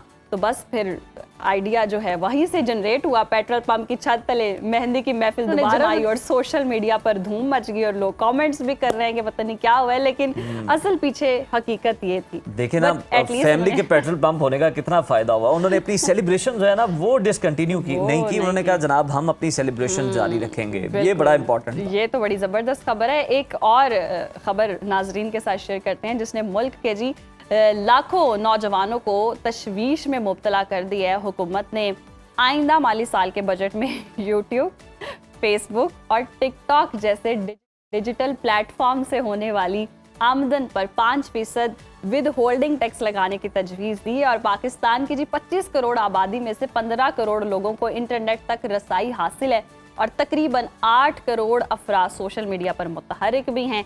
तो जहां बेरोजगारी के इस दौर में यूट्यूब के 13,000 से ज़ायद बड़े यूट्यूब चैनल्स नौजवानों के लिए रोज़गार का सहारा बने हुए हैं, वहीं हम देख रहे हैं हुकूमत अब इस इंडस्ट्री को टेक्सनेट में लाना चाह रही है। और सूरत हाल ये है कि गूगल ने पाकिस्तान में दफ्तर तो रजिस्टर्ड करवा लिया, लेकिन आरपीएम बहुत कम है। फेसबुक की मोनेटाइजेशन तो ना होने के बराबर है और टिकटॉक की तो पाकिस्तान के लिए कोई पॉलिसी ही नहीं। ऐसे में चैलेंजेस बहुत बड़े हैं। सवाल ये कि क्या ये टैक्स बराह रास्त बैंकों से कटकर मुल्की खजाने में जाएगा या इस सख्त पॉलिसी के बाद बैरून मुल्क अकाउंट्स और डिजिटल वॉलेट्स में ही रुक जाएगा। इस सूरत हाल पर गुफ्तगू करने के लिए हमें ज्वाइन किया है नामवर digital media expert Asad Baig साहब ने। असद साहब, वेलकम पाकिस्तान। कहिएगा कि पाकिस्तान की डिजिटल मार्केट है कितनी बड़ी, क्या ये $1 बिलियन की इंडस्ट्री है जो हुकूमत ने इसको भी टैक्स नेट में लाना जरूरी समझा? देखिए, इंडस्ट्री तो बहुत बड़ी है और दूसरी बात ये होती है कि आप इंडस्ट्री को उसके करंट साइज से नहीं देखते, आप उसके पोटेंशियल साइज से देखते हैं कि अगले 5 साल में लेट्स से कि उसमें क्या ग्रोथ हो सकती है। तो एक तो बात ये है। दूसरी बात जो आपने की ना वो बहुत इंपॉर्टेंट है कि किसी टैक्स की, देखिए टैक्स पे तो इनकम टैक्स तो होता ही है, ये तो हर एक को पता है कि इनकम पे आपको अपना टैक्स देना पड़ता है, लेकिन वो जो फ्रेमवर्क होता है उसकी एफिकेसी मैटर करती है। मतलब आपने जो भी बात की ना कि वो जो पैसे हैं वो क्या वॉलेट्स में ही रुक जाएंगे और वो बाहर ही रुक जाएंगे, ये बड़ा इंपॉर्टेंट सवाल है। देखिए, अब पहले तो समझने की जरूरत ये है कि बहुत सारे लोगों ने मोनेटाइजेशन कराई हुई किस तरह है। वो इस तरह कराई हुई है कि वो बाहर की कंपनीज से या बाहर के फोन नंबर से या बाहर के एड्रेसेस से बैंक अकाउंट्स देके वहां से उन्होंने रजिस्टर कराया हुआ। बहुत सारे ऐसे हैं, आपको भी पता है, मुझे भी पता है, जो के काम चलते हैं, राइट। अब अगर तो आप उस पैसे को डिस्करेज करेंगे कि वो पाकिस्तान में ना आए, तो फिर जाहिर सी बात है वो शायद लोग प्रेफर करेंगे कि अपने वॉलेट्स में रखें और वो पेनियर वगैरह में जहां पे उनके पैसे आ रहे हैं वो वहां पे रखें। तो देखिए, जो टैक्सिंग होती है तो उसके साथ साथ आपको इंसेंटिवाइज भी करना पड़ता है उस प्रोसेस को, राइट। तो मेरा सवाल टैक्स का नहीं है, मेरा सवाल ये है कि वो जो इंसेंटिवाइजेशन है वो क्या है, अगर कोई है तो, और अगर है तो वो गवर्नमेंट को बहुत क्लियरली बताना पड़ेगा कि ये आपको टैक्स पे इंसेंटिवाइजेशन मिल रही है। नहीं तो क्या फायदा है फिर उन लोगों का जो कि वो पैसे बाहर रखे हुए वो बाहर ही रखे रहेंगे। सही। अच्छा असद, हम ये भी देखते हैं कि हुकूमत ने सोशल मीडिया से कमाने वालों को टैक्स नेट में लाने और 5% विद होल्डिंग टैक्स की तजवीज़ जो दी है। पाकिस्तान के कई बड़े इन्फ्लुएंसर्स हैं और चैनल्स हम देखें वो भी बहुत ज़्यादा हैं और डिजिटल अकाउंट्स पहले ही बैरून मुल्क रजिस्टर्ड है, जिस तरह से आप भी बता रहे हैं। तो टैक्स के निफाज के बाद जो थोड़ा बहुत पैसा पाकिस्तान आ रहा था वो भी अब गैर मुल्की बैंकों और डिजिटल वॉलेट्स में ही रुक जाएगा। तो इससे फिर कितना को, जैसे आप भी बता रहे हैं कि बहुत पोटेंशियल है, वो पोटेंशियल तो फिर उस तरह से नहीं रहेगा, लोग मायूस होना शुरू हो जाएंगे और अगर वो पैसे नहीं निकाल पाएंगे तो किस तरह से मुमकिन हो पाएगा टैक्स की वजह से खासतौर पर? देखिए, मेरा इसमें बहुत क्लियर व्यू है। पहले इससे स्टार्ट कर लेते हैं। जो टैक्सिंग वाला मामला है ना जी, मैं I don't disagree with it. देखिए, इनकम पे टैक्स होता है और किसी भी इंडस्ट्री में अगर आपको टैक्स लगाने का गवर्नमेंट सोच रही है तो वो सही सोच रही है, लेकिन उसको बैलेंस करना पड़ता है। बैलेंस किस तरह करना पड़ता है? आपको इंसेंटिवाइज, जिस तरह पहले मैं कह रहा था, करना पड़ता है। फिर दूसरी बात ये कि आपको ये देखना पड़ता है कि किन पैरामीटर्स की बेसिस पे आप टैक्स लगाएंगे। देखिए, आपकी मेरी तनख्वाह तो हम एट सोर्स डिडक्ट हो जाता है ना टैक्स, सबको पता है कि इतनी तनख्वाह है और वो डिडक्ट होके ही बैंक में जाता है। अब हमारा बड़ा क्लियर सा मैकेनिज्म होता है। लेकिन अब एक इंटरनेट के इस किस्म की पॉपुलैरिटी के इंडेक्स को आप किस तरह गेज करेंगे? क्या फॉलोअर्स के नंबर से गेज करेंगे, क्या लाइक से, एंगेजमेंट से गेज करेंगे? और हम सबको पता है कि ये जो एंगेजमेंट है ये कोई ट्रस्टेबल या ट्रस्टवर्दी एंगेजमेंट का मेट्रिक नहीं होता कि जिससे आप गेज कर सकते हैं। ऐसा ही है ना, मसलन आपकी वीडियो अगर एक नंबर ऑफ व्यूज हो यूएस में वर्सेस एक नंबर ऑफ व्यूज हो पाकिस्तान में, तो उसकी मोनेटाइजेशन एक तरीके से नहीं होती। सही। तो ये मेरा मसला ये है कि क्या वो उस प्रोसेस में ऐसा तो नहीं होगा कि डिस्करेजमेंट क्रिएट हो जाएगी, जिस तरह आपने भी अभी बताया अपने कि वो जो लोग हैं जो कि अब सोच रहे हैं काम करने का, वो ये कहें कि अच्छा हम यहाँ से करते नहीं, हम दुबई में से स्टार्ट कर लेते हैं या हम किसी और दोस्त के थ्रू अपने यूके से कंपनी रजिस्टर करा लेते हैं। तो क्या ऐसा तो नहीं होगा? ये सवाल है। सही। अच्छा असद साहब, एफपीआर की बात करें तो पहले हमने सुना था, ये खबर भी आई थी कि पहले व्यूज़ और सब्सक्राइबर्स पर टैक्स लगाना चाहता था, ये पैरामीटर था और लगता है कि ये नामुमकिन लगा तो उन्होंने फिर आमदन पर टैक्स की तजवीज़ दी है। क्या हुकूमत के पास कोई ऐसा ऑटोमेटिक डिजिटल ट्रैकिंग सिस्टम है जो ये चेक कर सके कि किस क्रिएटर को सोशल मीडिया के किस प्लेटफॉर्म से कितनी रकम जो है वो ट्रांसफ़र हुई है? देखिए, ये भी बड़ा अच्छा सवाल आपने किया। जो आपने पहले बात की ना, मुझे उस पे भी कंसर्न था जब हमने 2-3 शोज में पहले भी बात की थी कि जो मैट्रिक्स था, और अब जो विद होल्डिंग है वो एक अलग फ्रेमवर्क है। देखिए, 2-3 चीजें हैं। अब इसको डिस्टिंग्विश करना मुश्किल है। मसलन अगर आप एक फ्रीलांसर हैं, अगर मैं एक लेट्स से फ्रीलांसर हूं, मैं अपनी सर्विसेज इंटरनेट पे प्रोवाइड कर रहा हूं, तो उस पे जो टैक्स फ्रेमवर्क है वो फर्क है। उस पे मुझे गालिबन, अगर मैं सही बता रहा हूं, तो उस पे शायद 1% टैक्स होता है। सही है? तो अब मसला ये है कि जब आप कंटेंट की बात करेंगे तो उसको फिर सिमिलर कैटेगरीज में आपको रखना चाहिए था। मुझे लगता है, मेरा पर्सनल व्यू है, राइट। वो जो डिफरेंट किस्म की आपने कैटेगरीज डिस्टिंक्शंस बना दी हैं वो शायद कॉम्प्लिकेट करेंगी मामले को, नंबर 1। नंबर 2, देखिए फिर बात वही है कि आपको ये बात इस वक्त एनेबल करनी है कि टैक्स नेट में लोगों को लेके आना बड़ी अच्छी बात है, होना चाहिए वो, हम सब उससे एग्री करते हैं। लेकिन थोड़ा सा ये बात भी देखनी है कि इस वक्त जो हमारी कंटेंट की इंडस्ट्री है वो बिल्कुल प्रेसिफिस पे है टेक ऑफ के, यानी कि वो भी स्टार्ट हो रही है। अगर आप हमें कंपेयर करें ना आसपास के मुल्कों से, मसलन इंडिया से कंपेयर करें आप, तो हमारी जो कंटेंट की इंडस्ट्री है वो अभी स्टार्ट हो रही है। तो वो स्टार्ट में उसको इनकरेजमेंट की ज्यादा जरूरत होती है और रेगुलेशन की कम जरूरत होती है। इसी व्हाट आई एम सेइंग। तो उस नजर से इसको मुझे लगता है जरा ज्यादा देखना चाहिए। सही। अच्छा असद, हम ये भी देखते हैं, अगर हम फेसबुक की मोनेटाइजेशन की बात करें तो सेटिंग्स में भी आ रहा होता है कि टैक्स सर्टिफिकेट अपना जमा करवाएं, और अगर हम ये सारी सेटिंग्स में भी देखें तो वो फिर किस तरह से प्रोसेस होता है। वो पाकिस्तान अगर यहाँ पर देखने में आएगा कि यहाँ पर वैल्यू सारी उसकी जा रही है, या फिर जहाँ से रजिस्टर करवाया होता है वहाँ ये चीज़ ज़्यादा रजिस्टर हो रही होती है? देखिए दोनों तरीकों से हो सकता है। एक तो बात ये है कि ये बड़ा जरूरी है, ये हम समझें कि जो टैक्स की हम बात करें ना वो इंडिविजुअल क्रिएटर्स पे बात करें, ठीक है। अब दूसरी जो बड़ा सवाल बनता है इस पे, इंडिविजुअल क्रिएटर्स तो डायरेक्टली एड रेवेन्यू नहीं लेके जा रहे हैं ना पाकिस्तान से। देखिए जो बड़ी कंपनीज है ना जी, जिसमें मेटा है और गूगल है, वो तकरीबन 87% of the digital ad revenue लेके जा रही है पाकिस्तान से, ठीक है। और ये काफी बड़ी फिगर बनती है। तो अब कंटेंट क्रिएटर्स पे तो चले टैक्सिंग की एक बात हो गई, लेकिन जो कंपनीज पाकिस्तान से पैसे कमा रही हैं उन पे टैक्सिंग का क्या situation, you know where I am going with this, right. तो इन दैट वे मुझे लगता है कि सारा शायद बर्डन इस सिनेरियो में हमें सिर्फ कंटेंट क्रिएटर्स के ऊपर नहीं डालना चाहिए, बल्कि जो एक्चुअल कंपनीज प्रॉफिट कमा रही है पाकिस्तान से उनके बारे में भी हमें जरा कुछ थोड़ा सा ज्यादा फ्रेमवर्क क्लियर करना चाहिए कि उनकी टैक्सिंग का क्या हो। बिल्कुल सही, बहुत शुक्रिया असद बेग साहब का। और बिल्कुल आपने दुरुस्त तजवीज़ दी है कि जो कंपनीज हैं जो पाकिस्तान से इतना पैसा कमा रही हैं, 87% जो है वो अपना रेवेन्यू पाकिस्तान से लेकर जा रही हैं, उन पर ज़्यादा चेक लगाने की ज़रूरत है। और जो क्रिएटर्स हैं जो काम कर रहे हैं, कंटेंट बना रहे हैं, उनको अभी फैसिलिटेट करने की ज़रूरत है। आप टैक्सेस ज़रूर लगाएं, लेकिन आप साथ उन्हें फैसिलिटेट भी करें ताकि बैलेंस हो। हुकूमत ने देखा कि इतने शाहाना अंदाज में जीते हैं, इतने डॉलर्स बनाते हैं, तो चलो यहाँ से भी टैक्स कलेक्ट किया जाए तो ये हो सकता है। भी तो बताते हैं ना कि जी 1 करोड़ से ज्यादा इतनी हमारी मंथली इनकम तो फिर बड़े जो क्रिएटर्स हैं उन पे हो जाना चाहिए फिर वहाँ। ब्रेक का देखते रहे सुनो पाकिस्तान। Welcome back viewers. एक गरीब औसत दर्जे के पाकिस्तानी की जिंदगी सुबह उठने से लेकर रात सोने तक सिर्फ और सिर्फ बुनियादी जरूरतों की जंग लड़ते हुए गुजर जाती है। बिजली का बिल पहले ही पहुंच से बाहर है और अब गरीब के किचन का वाहिद सहारा यानी LPG सिलेंडर भी माफिया की नजर हो चुका है। हुकूमत और ओगरा ने LPG की सरकारी कीमत तो 309 रुपए फी किलो मुकर्रर कर रखी है, लेकिन मार्केट में ये गैस 500 रुपए किलो से भी ज़ायद पर फरोख्त हो रही है। और सीधा सीधा आप समझ लें कि 200 से ज़्यादा का जो डाका है वो डाला जा रहा है सारिफीन की जेबों। बिल्कुल ऐसे ही। और LPG डिस्ट्रीब्यूटर एसोसिएशन के चेयरमैन इरफान खोकर ने खुद दुहाई दी है कि ओगरा और हुकूमती इदारे इस ब्लैक मार्केटिंग को रोकने में मुकम्मल नाकाम हो चुके हैं और रोज़ाना आवाम की जेबों से अरबों रुपए बटोरे जा रहे हैं। संगीन सूरत हाल की ज़मीनी हकीकत क्या है, ग्राउंड रियलिटी क्या है, वो जानने के लिए पहले अपने रिपोर्टर्स की तरफ चलते हैं। इस्लामाबाद से हमें ज्वाइन किया आमिर सयाल ने, और ज़ैनब, और कराची से आसिफ अली सैयद हमारे साथ होंगे। लाहौर का सबसे पहले रुख करते हैं। ज़ैनब बताइएगा ये क्या लूट मार चल रही है, कहाँ कीमतें हैं और कितनी ऊपर वसूल की जा रही हैं, और अवेलेबल भी है। अक्सर तो कहा जाता है कि जी गैस ख़त्म हो गई है, सिलेंडर नहीं भर सकते हैं, एक तो घर में गैस नहीं आती, सिलेंडर भरवाने जाओ वहाँ बहुत कीमतें महंगी हैं।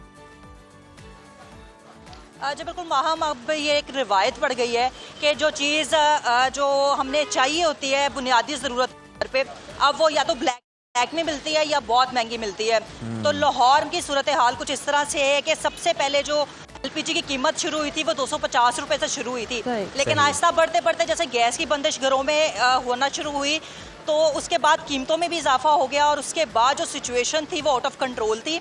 और सरकारी तौर पे जो है वो 309 रुपए कीमत मुकर्रर तो कर दी गई है, लेकिन कहीं भी बिक नहीं रही। लाहौर के अंदर इस वक्त जो LPG की कीमतें हैं वो 550 से शुरू के 620 रुपये, 650 रुपये किलो फ़रोख्त हो रही है। जो मुख्तलिफ डिस्ट्रीब्यूटर्स हैं बड़े वाले, वो तो कोई गुजारा कर रहे हैं, लेकिन जो लोकल यहाँ पे मार्केट है, दुकानदार हैं, वो काफ़ी ज़्यादा परेशान हैं। उनसे बात हुई, उनका यही कहना था कि जो लोकल प्लांट से गैस ली जाती है, उसमें गाड़ी का किराया, सारी चीज़ें यहाँ तक पहुँचते हुए फिर हमारे पास कोई चॉइस नहीं बचती कि हम इतनी महंगी ना बेचें। लाहौर के जो मुख्तलिफ इलाके हैं, सब्ज़ाज़ार है, स्पेशली इकबाल टाउन है, जिनाह अस्पताल के अपोजिट जितना एरिया मार्केट का, ये तमाम वो लोग हैं जो कि परेशान भी हैं लेकिन महंगी बेचने पे मजबूर भी हैं। दूसरी जानब जो शहरी हैं वो तो काफ़ी ज़्यादा परेशान नज़र आते हैं, क्योंकि उनको महंगी हर हाल में ख़रीदनी ही है गैस, क्योंकि घरों में तो गैस जो टाइम दिया भी हुआ है उस पर भी बहुत ज़्यादा कम गैस जो है फराहम की जा रही है। तो ये सूरत हाल है इस वक्त यहाँ पे कि जिस तरह से मामला चल रहे हैं। बिल्कुल बिल्कुल ज़ैनब, मसाइल हैं, हर चीज़ ही महंगी, और उसके साथ साथ जो गैस है उसने भी रही सही जो कसर है वो निकाल दी है।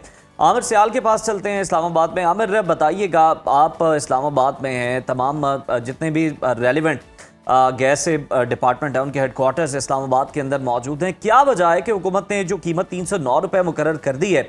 अगर पेट्रोल की कीमत हुकूमत फिक्स करती है तो वो हम देखते हैं कि जनाब उसी कीमत पे मिलता है, यहाँ पर उल्टी गंगा क्यों बह रही है गैस के मामले में?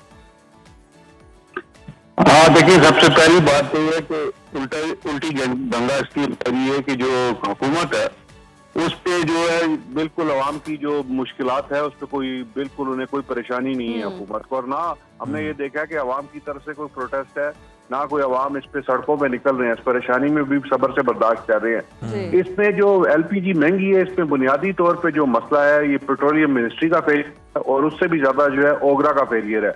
ये LPG कोई इतनी ज्यादा मुश्किल नहीं है यहाँ पे बनाना। पेट्रोलियम मिनिस्ट्री की पॉलिसियां ऐसी हैं कि उन्होंने यहाँ पे इस सेक्टर में इन्वेस्टमेंट ही नहीं होने दी, जबकि ओगरा जो है वो उसका पूरा जो अथॉरिटी है मुकम्मल नहीं है, उसका चेयरमैन भी नहीं है, उसके जो है मेंबर्स हैं वो भी नहीं है। तो उस अथॉरिटी ने क्या काम करना है? वो तो क्लिप सर्विस करते हैं, कीमत दे देते हैं बगैर ये सोचे समझे कि इसका इस्लाक कैसा होगा। जब पूछा जाए पेट्रोलियम मिनिस्ट्री को तो वो कहते हैं कि हमने तो कीमत मुकर्रर कर दी है, ओगरा ने कर दी है। तो ये सूबाई मसला है, सूबाई अब हुकूमतें जो ऐसे करें। इसका कोई इतना मुश्किल नहीं है LPG का मसला हल करना। आपके मुल्क में तेल और गैस काफी निकलती है, और इसे गैस से जो LPG बनती है तो उसकी सिर्फ सरमायाकारी अगर आप दें, आपकी दो बड़ी बड़ी कंपनीज हैं, OGDCL है, PPL है, आप सिर्फ इन्हें इजाजत दे दें कि LPG एक एक्सट्रैक्शन प्लांट लगाएं लाजमन जहाँ पे गैस निकलती है, तो LPG का मसला हल हो जाएगा। और पाकिस्तान में LPG बढ़ रही है, लोग फॉरेस्ट को काटना छोड़ रहे हैं और LPG का इस्तेमाल कर रहे हैं। तो आप LPG के लोकल सेक्टर में इन्वेस्टमेंट हो जाए। पाकिस्तान में इतनी ज्यादा गैस निकलती है तो LPG का तो हम मुकामी तौर पे भी कर सकते हैं, काफी मसला। ओगरा में क्योंकि मैं वो टॉप लेवल पे अथॉरिटी पे लोग ही नहीं है, ओगरा का पहले बोर्ड मुकम्मल किया जाए, अथॉरिटी मुकम्मल की जाए, और उस पे वहां पे जब वो डिसीजन लेगी तो फिर ये होगा। अदरवाइज तो ये सिस्टम इस तरह ही चलना, और ये कोई इतना मुश्किल नहीं है।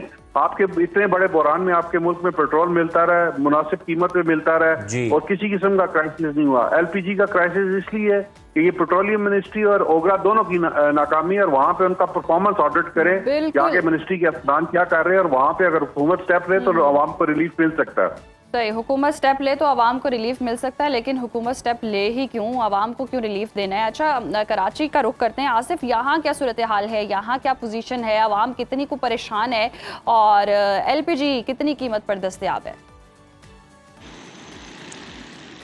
जी बिल्कुल, कराची की भी सूरत हाल जो है मुल्क के दीगर शहरों के मुकाबले में कोई मुख्तलिफ नहीं है।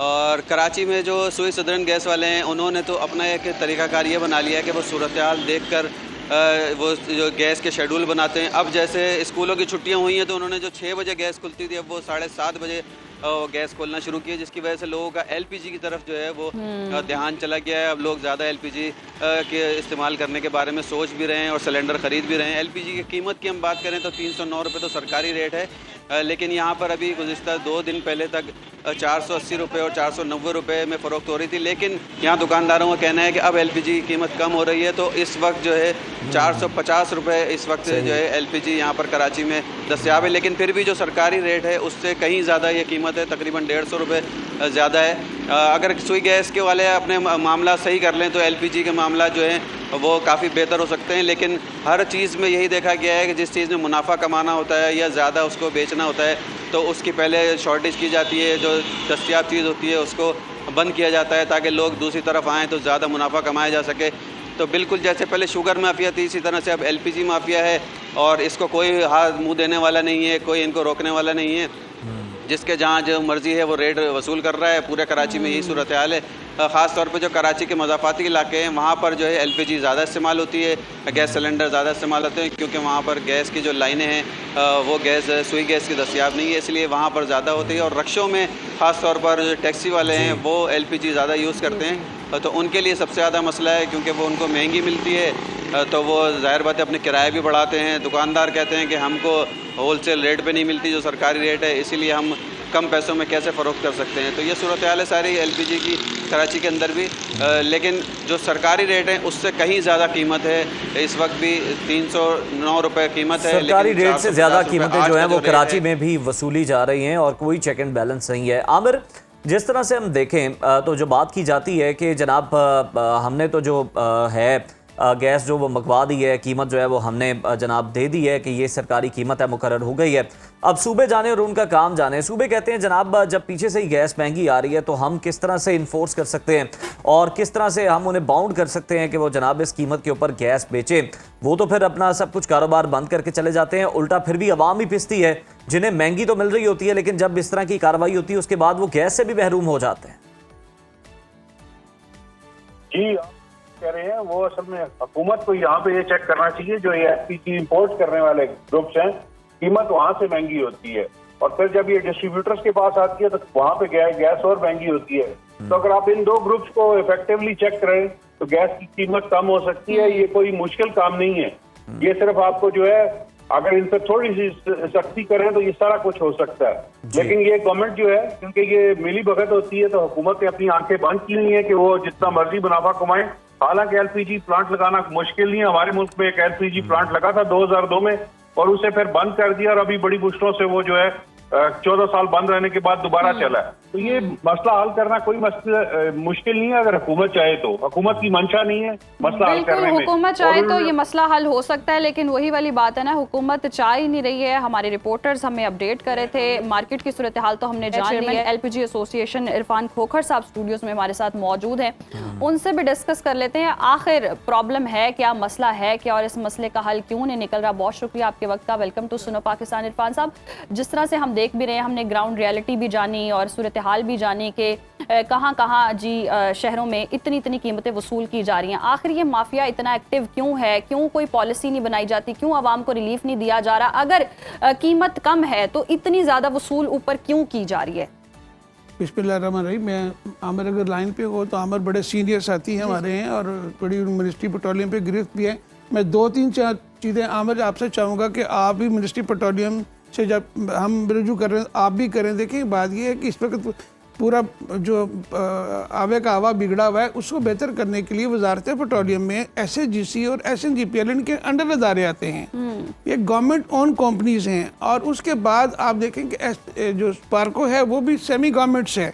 इस वक्त मैं सबसे पहले चाहूँगा कि जो चंद हाथों में चंद 2,500 टन, एक बंदे के पास 1 टन भी गैस नहीं है, एक बंदे के पास 500 टन गैस है। आप अंदाज़ा करें वो फर्ज करें 250 रुपए किलो खरीदता है, वो 600 रुपए किलो की बेच रहा है। सबसे पहले तो ये होना चाहिए, मेरी रिक्वेस्ट है गवर्नमेंट पाकिस्तान से, तमाम कोटे कैंसिल करके ये तमाम कंपनियों में मसावी तकसीम कर दे और शर्त आयद कर दे कि जो हम पोर्ट करेगा उसी को लोकल मिलेगी। एक बात।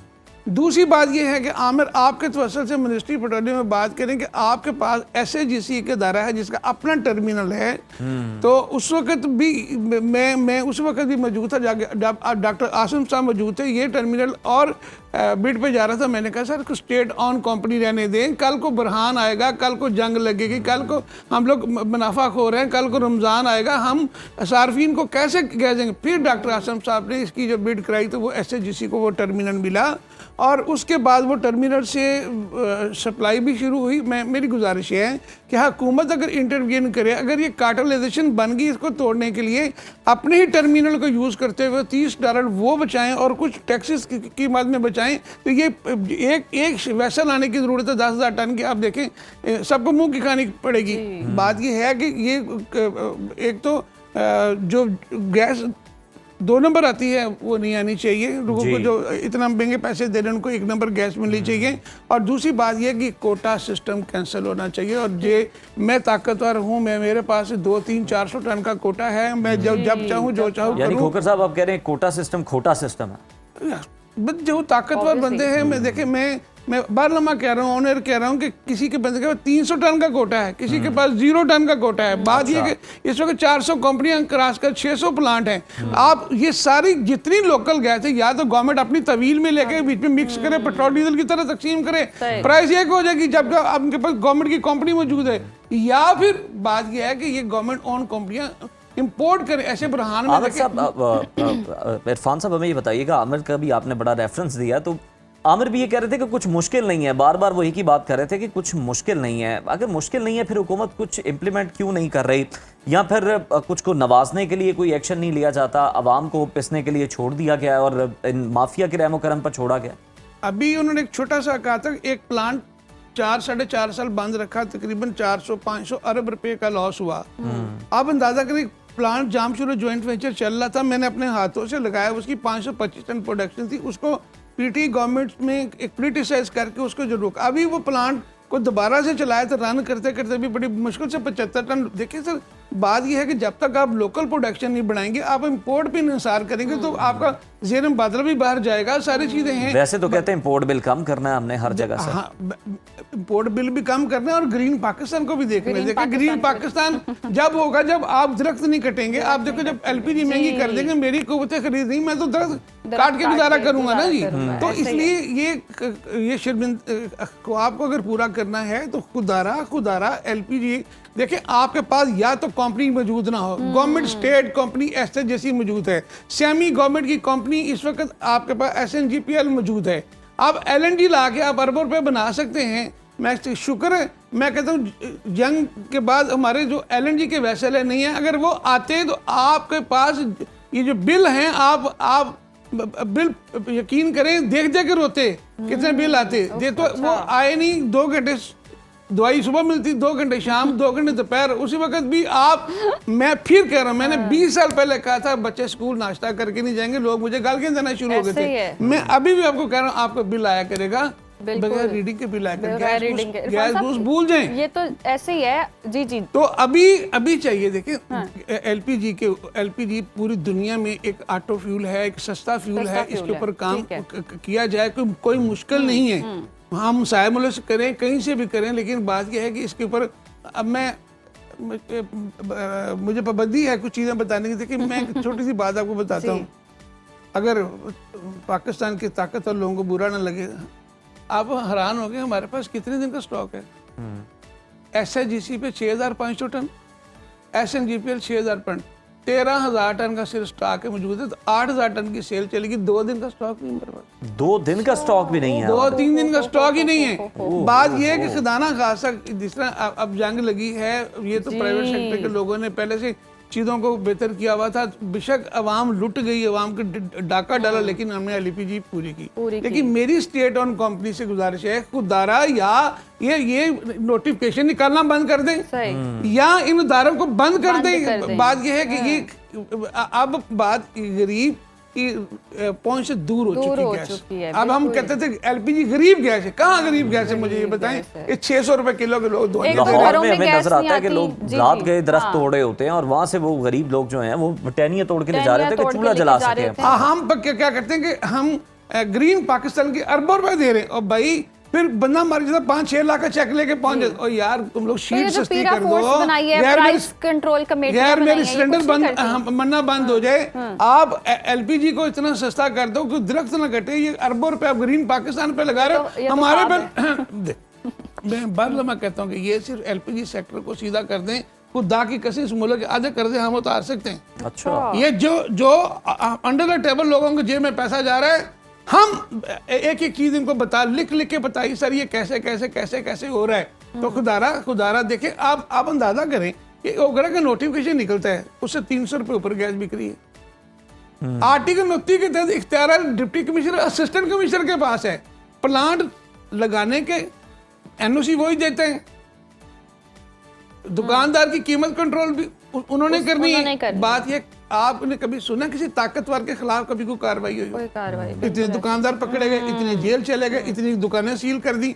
अब भाई क्या दुकानदार अपने घर में गैस पैदा करते हैं जी, या तो वो घर में पैदा कर, उसकी बेचारे कितनी जरूरत है, 10-15 रुपए कितनी ब्लैक कर लेगा वो। बात यह है कि हमें सरकारी कीमत पे गैस की सप्लाई यकीनी बनाएं। हम इंशाल्लाह ताला सरकारी कीमत पे गैस देंगे, अगर नहीं देंगे तो मैं फिर कह रहा हूँ ऑन देयर कर वो बंदा जेल जाएगा। बात यह है कि हम डिलीवर करने के लिए तैयार हैं। डिलीवर करने के ये लिए तैयार हैं, ताकतवर लेकिन लोगों को हुकूमत- कौन लगाम डालेगा? हम नहीं कर सकते। मैं 28 साल में लेजिस्लेशन नहीं करा सका, गैर मेरे सिलेंडर बंद नहीं करा सका।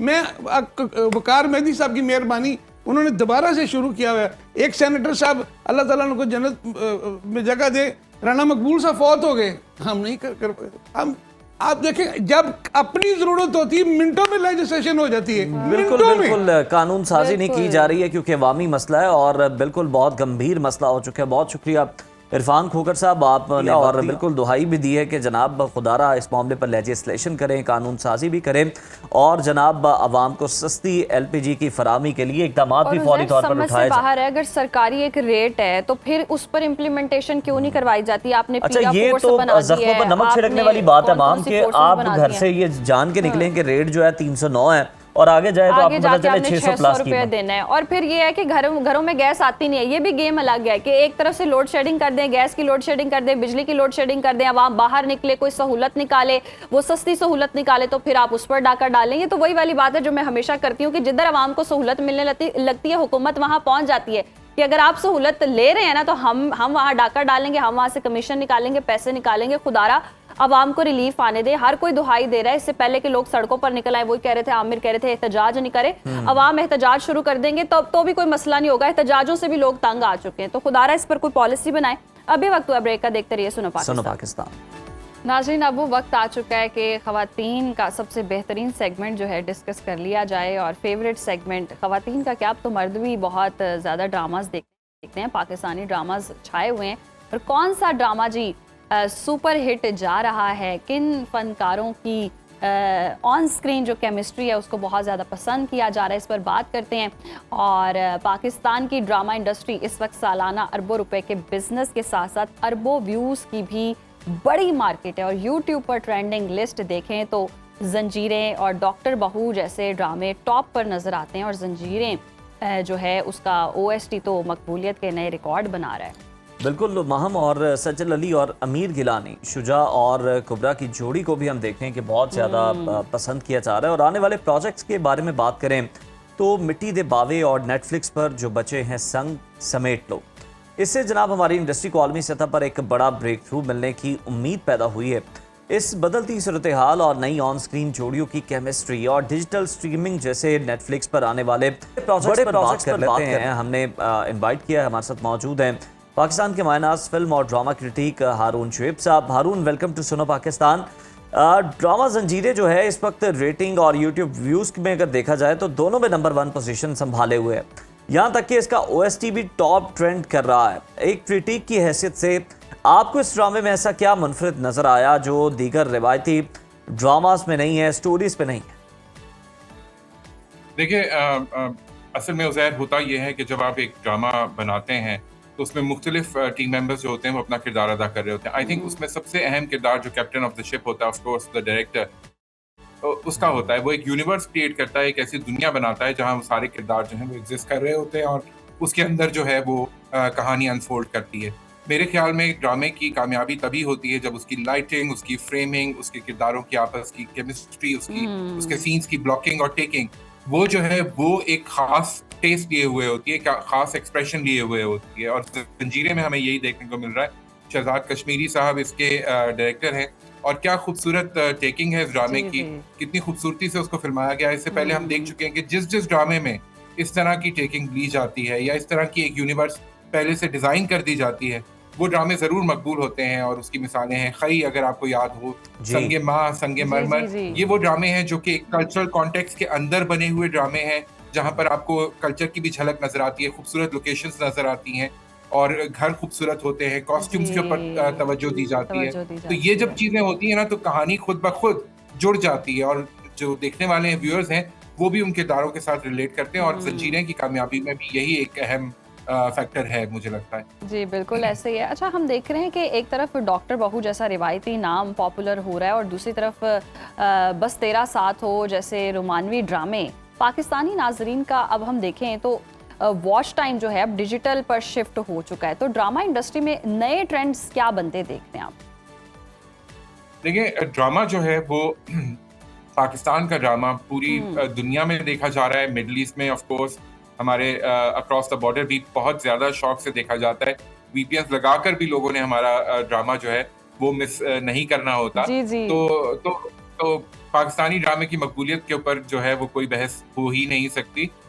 लेकिन उसके बाद मैं ये कहूँगा कि अब जो है वो नए नए ट्रेंड्स लाने का वक्त है, मौज़ूआत के हिसाब से भी। लेकिन हम देखते हैं कि पाकिस्तानी ड्रामों में नए मौज़ूआत आते रहें। मेरे ख्याल में जो OTT है या जो वेब के ऊपर ड्रामे की जो है वो ब्रॉडकास्ट, वो एक नया ट्रेंड है जो कि इंशाल्लाह अभी मैं देख रहा हूँ कि इस साल के आखिर तक या इस साल के दौरान में ही हमें देखने को मिलेगा। और इसके ऊपर जो है वो काशिफ निसार और बीगुल की, अगर आपने याद हो, उनकी एक डिस्कशन भी हुई थी जिसमें उन्होंने कहा कि हम अपना एक OTT चैनल या एक वेब चैनल जो है वो खुद लॉन्च करेंगे और अब हमारे ड्रामे सिर्फ उसी के ऊपर आया करेंगे। तो I think that's the direction that Pakistani drama needs to take, because इसके साथ जाहिर है कि बिजनेस भी अटैच्ड है। तो बिजनेस जो है वो एक नया बिजनेस फॉर्मूला डिफाइन करने की जरूरत है। और फिर जो है पाकिस्तानी ड्रामा चैनल्स की जो कैद है या जो वहाँ पे कंटेंट हेड बैठे हुए हैं उससे भी आजाद हो जाएगा और फिर जो राइटर्स हैं, क्रिएटर्स हैं, जो दिखाना चाहेंगे वो अपने नाज़रीन को दिखा सकेंगे। बिल्कुल ठीक है। हारून, सज्जल अली और अमीर गिलानी की अगर हम देखें तो उनकी जोड़ी को बहुत पसंद किया जा रहा है। इसके अलावा फरहान सईद, सना जावेद, शुजा असद और कुबरा खान जैसी बड़ी जोड़ियों की मौजूदगी में नई ऑन स्क्रीन इस जोड़ी ने, इसकी केमिस्ट्री ने क्या ऐसा जादू चलाया कि ये सबकी फेवरेट हो गई? देखिए, अभी तो जो किस थी जिसमें अमीर गिलानी का जो किरदार था मुदस्सिर, वो आखिरकार जो है वो सीन से आउट हो जाता है, उसका ज़ाहिर है कि मर्डर हो जाता है। हमने वो देखा जंजीरे में। तो वो जो है वो वहाँ पर जो अमीर गिलानी की एक्टिंग थी, जो एक्सप्रेशन दिए उन्होंने, जो उन्होंने मूड क्रिएट कर दिया, वो बहुत ही खूबसूरत और बहुत हार्ट ग्रिपिंग था। और मेरे ख्याल में वहाँ पे नाजरीन जो है वो बिल्कुल ये समझ गए कि वो जो एक रोमांटिक सा एक माहौल चल रहा था बिटवीन सजल एंड अमीर गिलानी, और फिर वो किस तरह ट्रांजिशन होता है इनटू अ ट्रेजेडी, वो जो है वो नाजरीन जो है वो I think nobody can get over that. So जो जंजीरे को फॉलो कर रहे हैं वो समझ रहे होंगे कि मैं क्या कह रहा हूँ कि अमीर गिलानी किस तरह खूबसूरती से वो किरदार निभा रहे थे। और खास तौर पे जो लास्ट सीन था जहाँ पे वो अपनी वाइफ को तो छुपा देते हैं पानी की टंकी में, लेकिन खुद जो है वो मारे जाते हैं।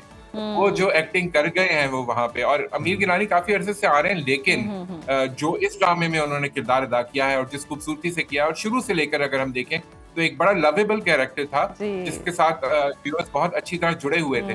जब वो कैरेक्टर जो है वो मौत का शिकार होता है तो फिर जाहिर है कि बिल्कुल हारून, और सोशल मीडिया पर भी ये पानी की टंकी वाला सीन बहुत ज्यादा ट्रेंड पर चल रहा है, बहुत लोग इसको डिस्कस भी करें। अच्छा, दूसरी तरफ हम देख रहे हैं सहर हाशमी और उस्मान जावेद जैसे नए चेहरे भी इंडस्ट्री में आए हैं। तो आपको लगता है कि ये नया टैलेंट जो है इंडस्ट्री के लिए अब एक जबरदस्त साबित हो सकता है और नए टैलेंट को भी प्रमोट किया जा रहा है? बिल्कुल। अब सहर हाशमी जो है वो भी काफी अरसे से आ रही है। उस्मान जो है वो I think he is great as an actor. उनकी जो रेंज है और जिस तरह के वो विलन या नेगेटिव शेड्स वाले कैरेक्टर जो है वो इतनी खूबसूरती से अदा करते चले आ रहे हैं। तो ये वो नए टैलेंट्स हैं जो कि इसी साल में या गुज़िश्ता चंद माह में जिनके सक्सेसफुल ड्रामे एक के बाद एक आते रहे हैं। मेरे ख्याल में ये जो है ये एक बहुत अच्छा एडिशन है। और इस तरह पाकिस्तान फिल्म ड्रामा इंडस्ट्री की एक और खूबसूरती ये भी है कि उसने हमेशा नए टैलेंट को वेलकम किया है। तो अगर आप देखें कि हमारे पास फिल्म में शायद वही गिने चुने चेहरे हों, लेकिन जब हम टेलीविजन की बात करते हैं तो हमारे पास जो है वो एक बहुत वाइड रेंज ऑफ एक्टर्स हमेशा होती है। Young, middle aged, mature characters करने के लिए भी, और सीनियर एक्टर्स भी हमारे पास माशाल्लाह बहुत हैं। तो अगेन पाकिस्तान ड्रामा इंडस्ट्री इस मामले में बड़ी ब्लेस्ड है एंड नए एक्टर्स को मजीद चांस मिलना चाहिए, नए चेहरे आने चाहिए, because fresh pairing, fresh faces हमेशा नाजरीन अप्रिशिएट करते हैं। बिल्कुल, फ्रेश फेसेस भी और प्रोजेक्ट्स की भी बात कर लेते हैं। हारून, पाकिस्तान का पहला ऑफिशियल नेटफ्लिक्स प्रोजेक्ट जो बच्चे हैं संग समेट, तो ये अब अपने हम देख रहे हैं कि फाइनल मराहिल में दाखिल हो चुका है। क्या समझते हैं आप इसको लेकर? क्या एक्सपेक्टेशंस हैं फरहत इश्तियाक के इस मास्टरपीस से? पाकिस्तान की जो ड्रामा मार्केट है उसको आलमी सतह पर कितना बड़ा मौशी और सकाफती फ़ायदा हो सकता है? देखिए जी, ये पहली दफा होगी कि पाकिस्तान का एक कंटेंट जो है वो OTT प्लेटफॉर्म्स के ऊपर ओरिजिनल कंटेंट वो आएगा। फिल्में कुछ पाकिस्तान में शुरू में OTT प्लेटफॉर्म्स के ऊपर पड़ी हुई थी, जो कि अब शायद वो भी नहीं है।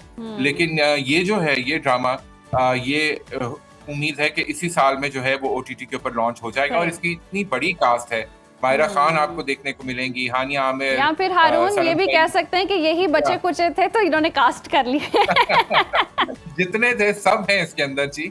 हजरत अमीर है, फवाद खान है ऑफ कोर्स। तो मेरे ख्याल में वाइड रेंज ऑफ एक्टर्स इसके अंदर नजर आएगी। तो जो जिसका फेवरेट है वो उसके साथ जुड़ेगा और इसकी व्यूअरशिप आई एम श्योर कि बहुत ज्यादा होगी, दोनों तरफ, पाकिस्तान में भी और पाकिस्तान से बाहर भी।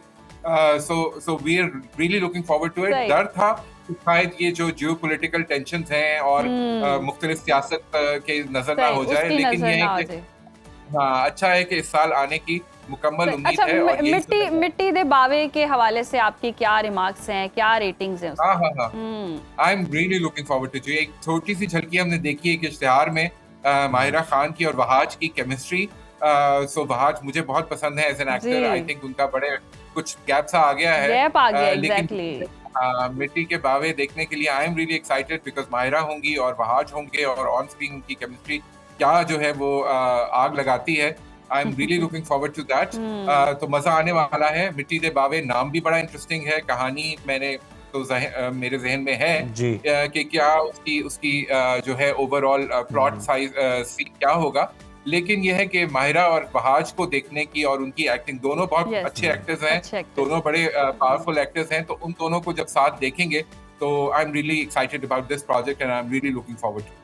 ओके, डन हो गया। बहुत शुक्रिया हारून आपके वक्त का। और वाकई जी इस हवाले से तो मैं भी एक्साइटेड हूँ, जहाँ वहाज हो वहाँ तो फिर देखना पड़ता है। लेकिन वाकई वहाज के हम देख रहे थे ड्रामाज आ ही नहीं रहे थे, बहुत एक गैप आ गया। और एक बहुत हाइप थी उनकी पहले सोशल मीडिया पर, फिर थोड़ी कम होती हुई दिखाई दी। लेकिन लेट्स सी कि कितना इंटरेस्टिंग होता है। यस, अच्छी खबर है। अभी वक्त ब्रेक का, देखते रहिए सुनो पाकिस्तान। व्यूअर्स, जैसे ही जून जुलाई की तपती हुई गर्मी अपने उरूज पर पहुंचती है तो फिर हमें कुछ मनासिर इस तरह के नजर आ रहे होते हैं जो नागवार गुजरते हैं। सड़कों पर चलते लोग हों, घर के अंदर फैमिली मेंबर्स हों, मामूली सी बात पर सबका पारा हाई हो जाता है।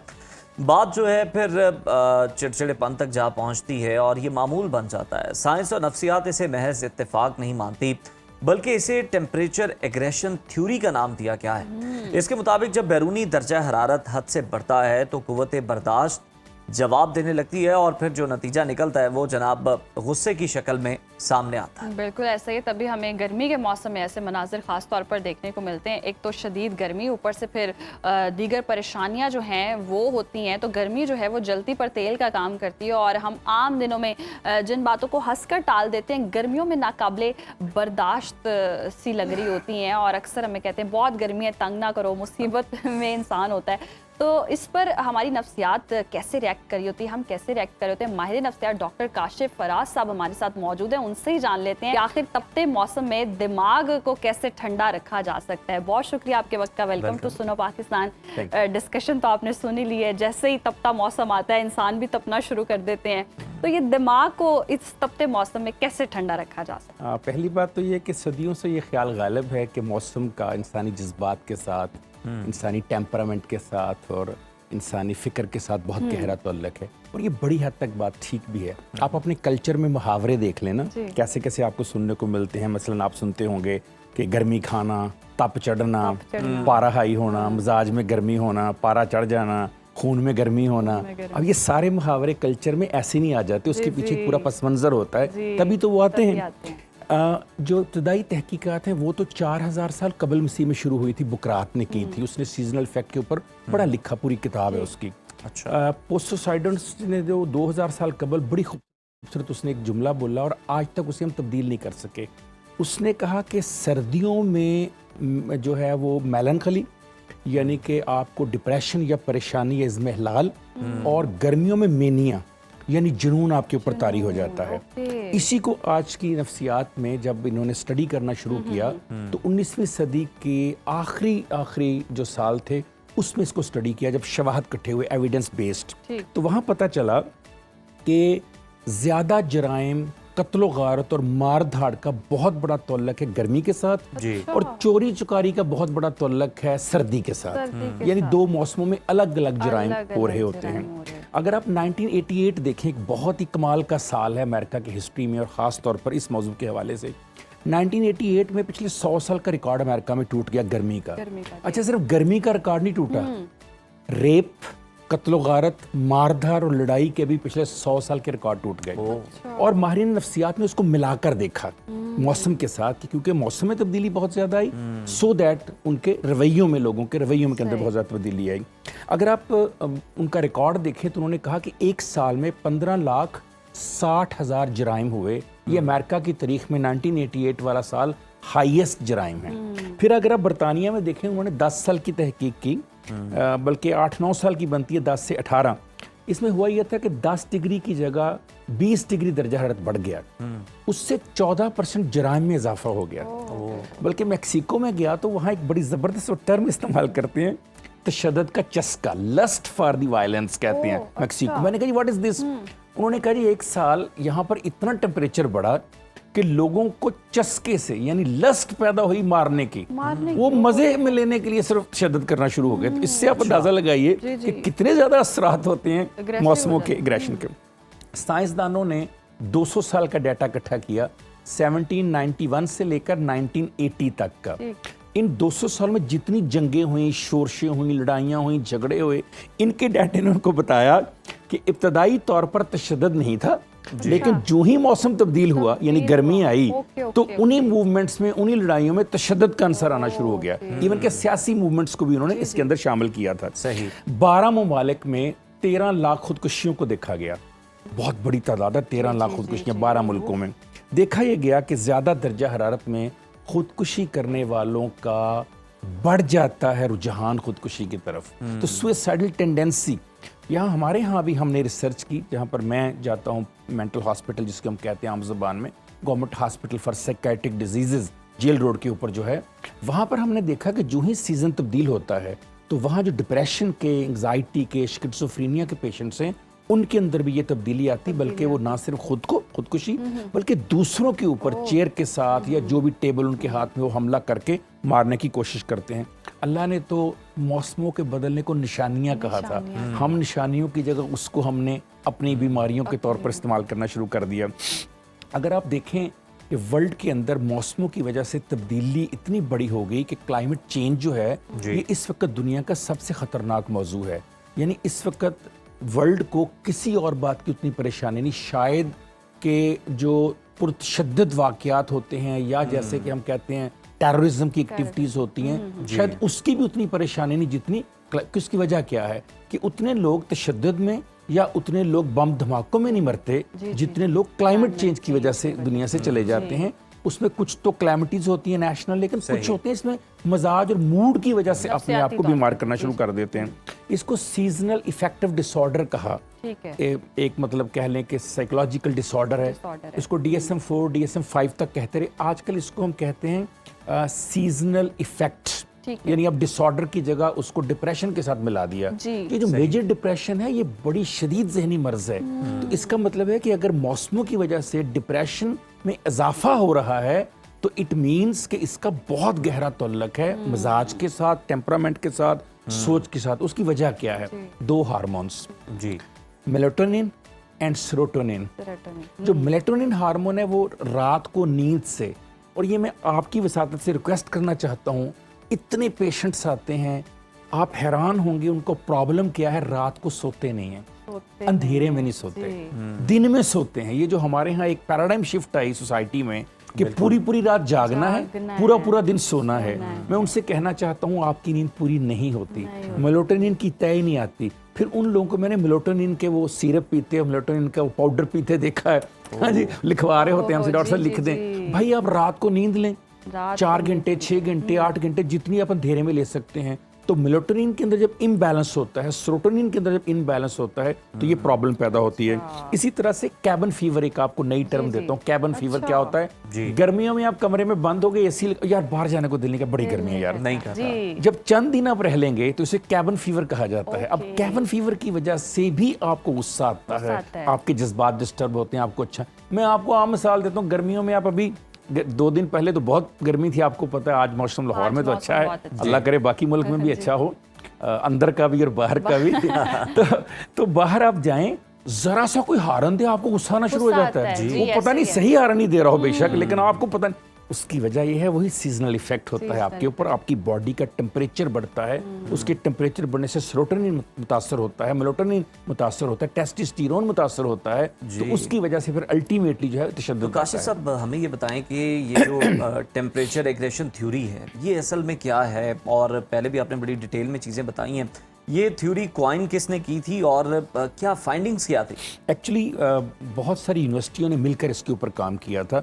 जैसे मैंने आपको बताया कि क्योंकि 4000 साल कबल मसीह से इसकी हिस्ट्री चली आ रही थी, तो कुछ लोगों ने मिलकर दर्जा हरारत और जारहियत का नज़रिया एक बनाया कि दर्जा हरारत का जारहियत से, तशद्दुद से, लड़ाई से तल्लुक़ क्या बनता है। साइंसी हकीकत है इसके अंदर, ये कोई मतलब छुपी हुई बात नहीं है। देखिए, जो ही आपको गर्मी लगेगी, सबसे पहला काम क्या होगा? आपकी हार्ट बीट तेज़ होगी। जो ही आपकी हार्ट बीट तेज़ होगी तो आपके जिस्म के अंदर कार्टिसोल और एड्रेनालिन बढ़ेगा। जब कार्टिसोल और एड्रेनालिन बढ़ता है, ये कब होता है? ये फाइट एंड फ्लाइट मोड में होता है, यानी जब आप मारने और भागने की कोशिश करते हैं। ये 2 मोड होते हैं आपके। जब ये बढ़ता है तो उससे क्या होगा? आपकी बर्दाश्त कम हो जाएगी। जो आम, अभी हम जो बात कर रहे थे कि आम लम्हे में जो चीज़ें हम बर्दाश्त कर लेते हैं, उस खास लम्हे में हम बर्दाश्त नहीं कर पाएंगे, क्योंकि वो लेवल नहीं है हमारे अंदर। इसके ऊपर जिस्मानी तौर पर अगर आप देखें कि जब फाइट एंड फ्लाइट मोड होता है तो सेमी गुस्से में हम आ जाते हैं, यानी ऑलरेडी गुस्सा एक तारी होता है, अब उसे ट्रिगर चाहिए होता है, एक चिंगारी चाहिए होती है। गुस्सा हमारे अंदर ऑलरेडी मौजूद होता है। अच्छा, मसलन जैसे मैंने आपको मिसाल दी कि आप रात को आराम से लेटे हुए हैं, गर्मी लग रही है, लाइट चलेगी है, यूपीएस ऑन है, एसी चल नहीं रहा।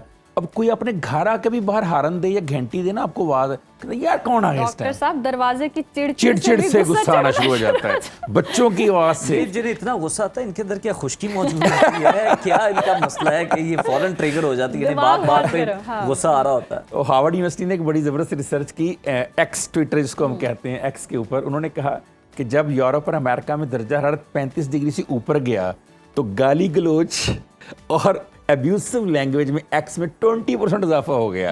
यानी हम सिर्फ अपने तक महदूद नहीं रहते, हम उसको दुनिया को भी शामिल कर लेते हैं, सबको गाली निकालने की हम कोशिश करते हैं। सो आपकी बात ठीक है कि ये थ्योरी जो है उसकी वजह से ये हुआ कि एक न्यू साइंटिफिक डायमेंशन मिली कि इसके ऊपर काम किया जाए। मैं आपको बताऊं, मेरा पर्सनल एक्सपीरियंस है कि 2 सीजन्स में हम कुछ मरीजों को अंडर स्पेशल ऑब्जर्वेशन कर देते हैं। यूनिट बी है हमारे पास हॉस्पिटल में, तो यूनिट बी में हम क्या करते हैं कि वो पेशेंट जिनके ऊपर सीजनल इफेक्ट होते हैं, यानी हमें पता है कि इनके ऊपर मौसम ने असरात करने हैं, इनके अंदर इग्रेशन आना है, तो उनको फिर हम अनफॉर्चुनेटली, जैसे जेल में होता है कि हम एक बैरक में बंद कर देते हैं और कोशिश करते हैं कि उनके दोनों हाथों को या कम से कम एक हाथ को बांध दें ताकि वो तशद्दुद ना कर सकें। तो ये बाज़ औक़ात 20 दिन, 25 दिन, बाज़ औक़ात 1 महीने का साइकिल होता है। और ये 2 मौसम बहुत ख़तरनाक होते हैं, एक ख़ज़ां का मौसम, एक बहार का मौसम। दोनों की अपनी अपनी जो है ना मेलानकली जिसे हम कहते हैं, यानी कि डिप्रेशन या इज़्मेहलाल, वो ख़ज़ां के साथ, और जो मेनिक यानी हमला करने की एक साइकी है वो बहार के साथ अटैच है। सो इफेक्ट तो है, इग्रेशन थ्योरी पे है। डॉक्टर साहब, दिल के मौसम को फिर कैसे बैलेंस किया जा सकता है बाहर के मौसम? उसने कहा शायद कोई ख्वाहिश रोती रहती है, मेरे अंदर बारिश होती रहती है। बात यह है कि अंदर की और बाहर की ख्वाहिशों की बात है ना। अख दे अथरू हसदे क्यों ने, अख दे अथरू रोंदे क्यों ने, अपने अपने सुख दी गल है, अपने अपने दुख दी गल है। बात यह है कि आपके अंदर का मौसम कैसा है, इसका बहुत गहरा ताल्लुक है बाहर के मौसम से, और बाहर का मौसम कैसा, उसका गहरा ताल्लुक है आपके अंदर। दोनों एक दूसरे के ऊपर असरअंदाज होते हैं। इसलिए मैं अक्सर औक़ात कहता हूँ कि जो ही टेम्परेचर बढ़ता है या हालात तब्दील होते हैं, आपके अखलाकियात का मयार क्यों तब्दील हो जाता है? वो तो नहीं बदलना चाहिए। जेंटलमैन क्या किसी खास लम्हे में होता है या 24 घंटे का जेंटलमैन होता है? लेडी क्या किसी खास लम्हे की लेडी होती है? 24 आवर। भाई हर हालात में, जिस हाल में जीना मुश्किल हो उस हाल में जीना लाजिम है। सर, ख़वातीन की आपने बात की, फिर किचन में काम कर रही हो शदीद गर्मी में चूल्हे के आगे, वाकई, और 10-10 रोटियां बनानी है।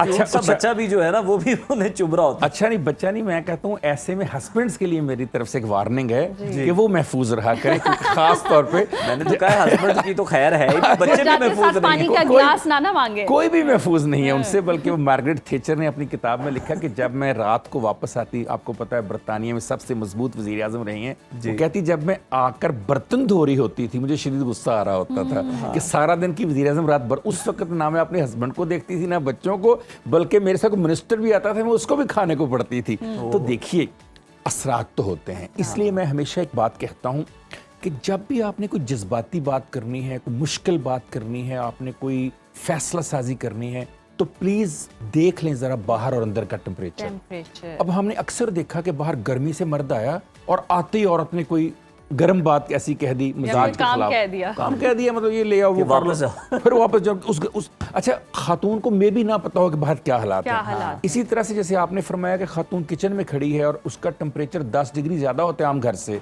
और आपने आते उसको कोई ऐसी बात कह दी, तुम सारा दिन करती क्या हो, वो तो पहले ही बड़े गुस्से, तो थोड़ा सा देख लेना चाहिए तो खुद भी गुस्सा ना करें और दूसरों को भी गुस्सा ना दिलाएं, कोई इस तरह की बात ना करें, कोई भी गुस्सा। बहुत शुक्रिया, बड़ी खूबसूरत आपने गुफ्तगू की, और यकीनन जनाब ये जो लिंक है ये तो साबित हो गया, बता दिया आपको कि बाहर के मौसम में क्या होता है, खज़ां के मौसम में क्या होता है। तो जनाब अब एहतियात जो है वो आपके ज़िम्मे है। सबसे अच्छी बात यह है कि एक दिन का जेंटलमैन आपने नहीं बनना, अगर आपके अखलाक या आपकी अखलाकियात में वो चीज़ें हैं, आपकी पर्सनालिटी में है, तो वो रहनी चाहिए। ये ना हो कि तपती गर्मी या मौसम चेंज हुआ है तो साथ ही चेंज हो गया इंसान।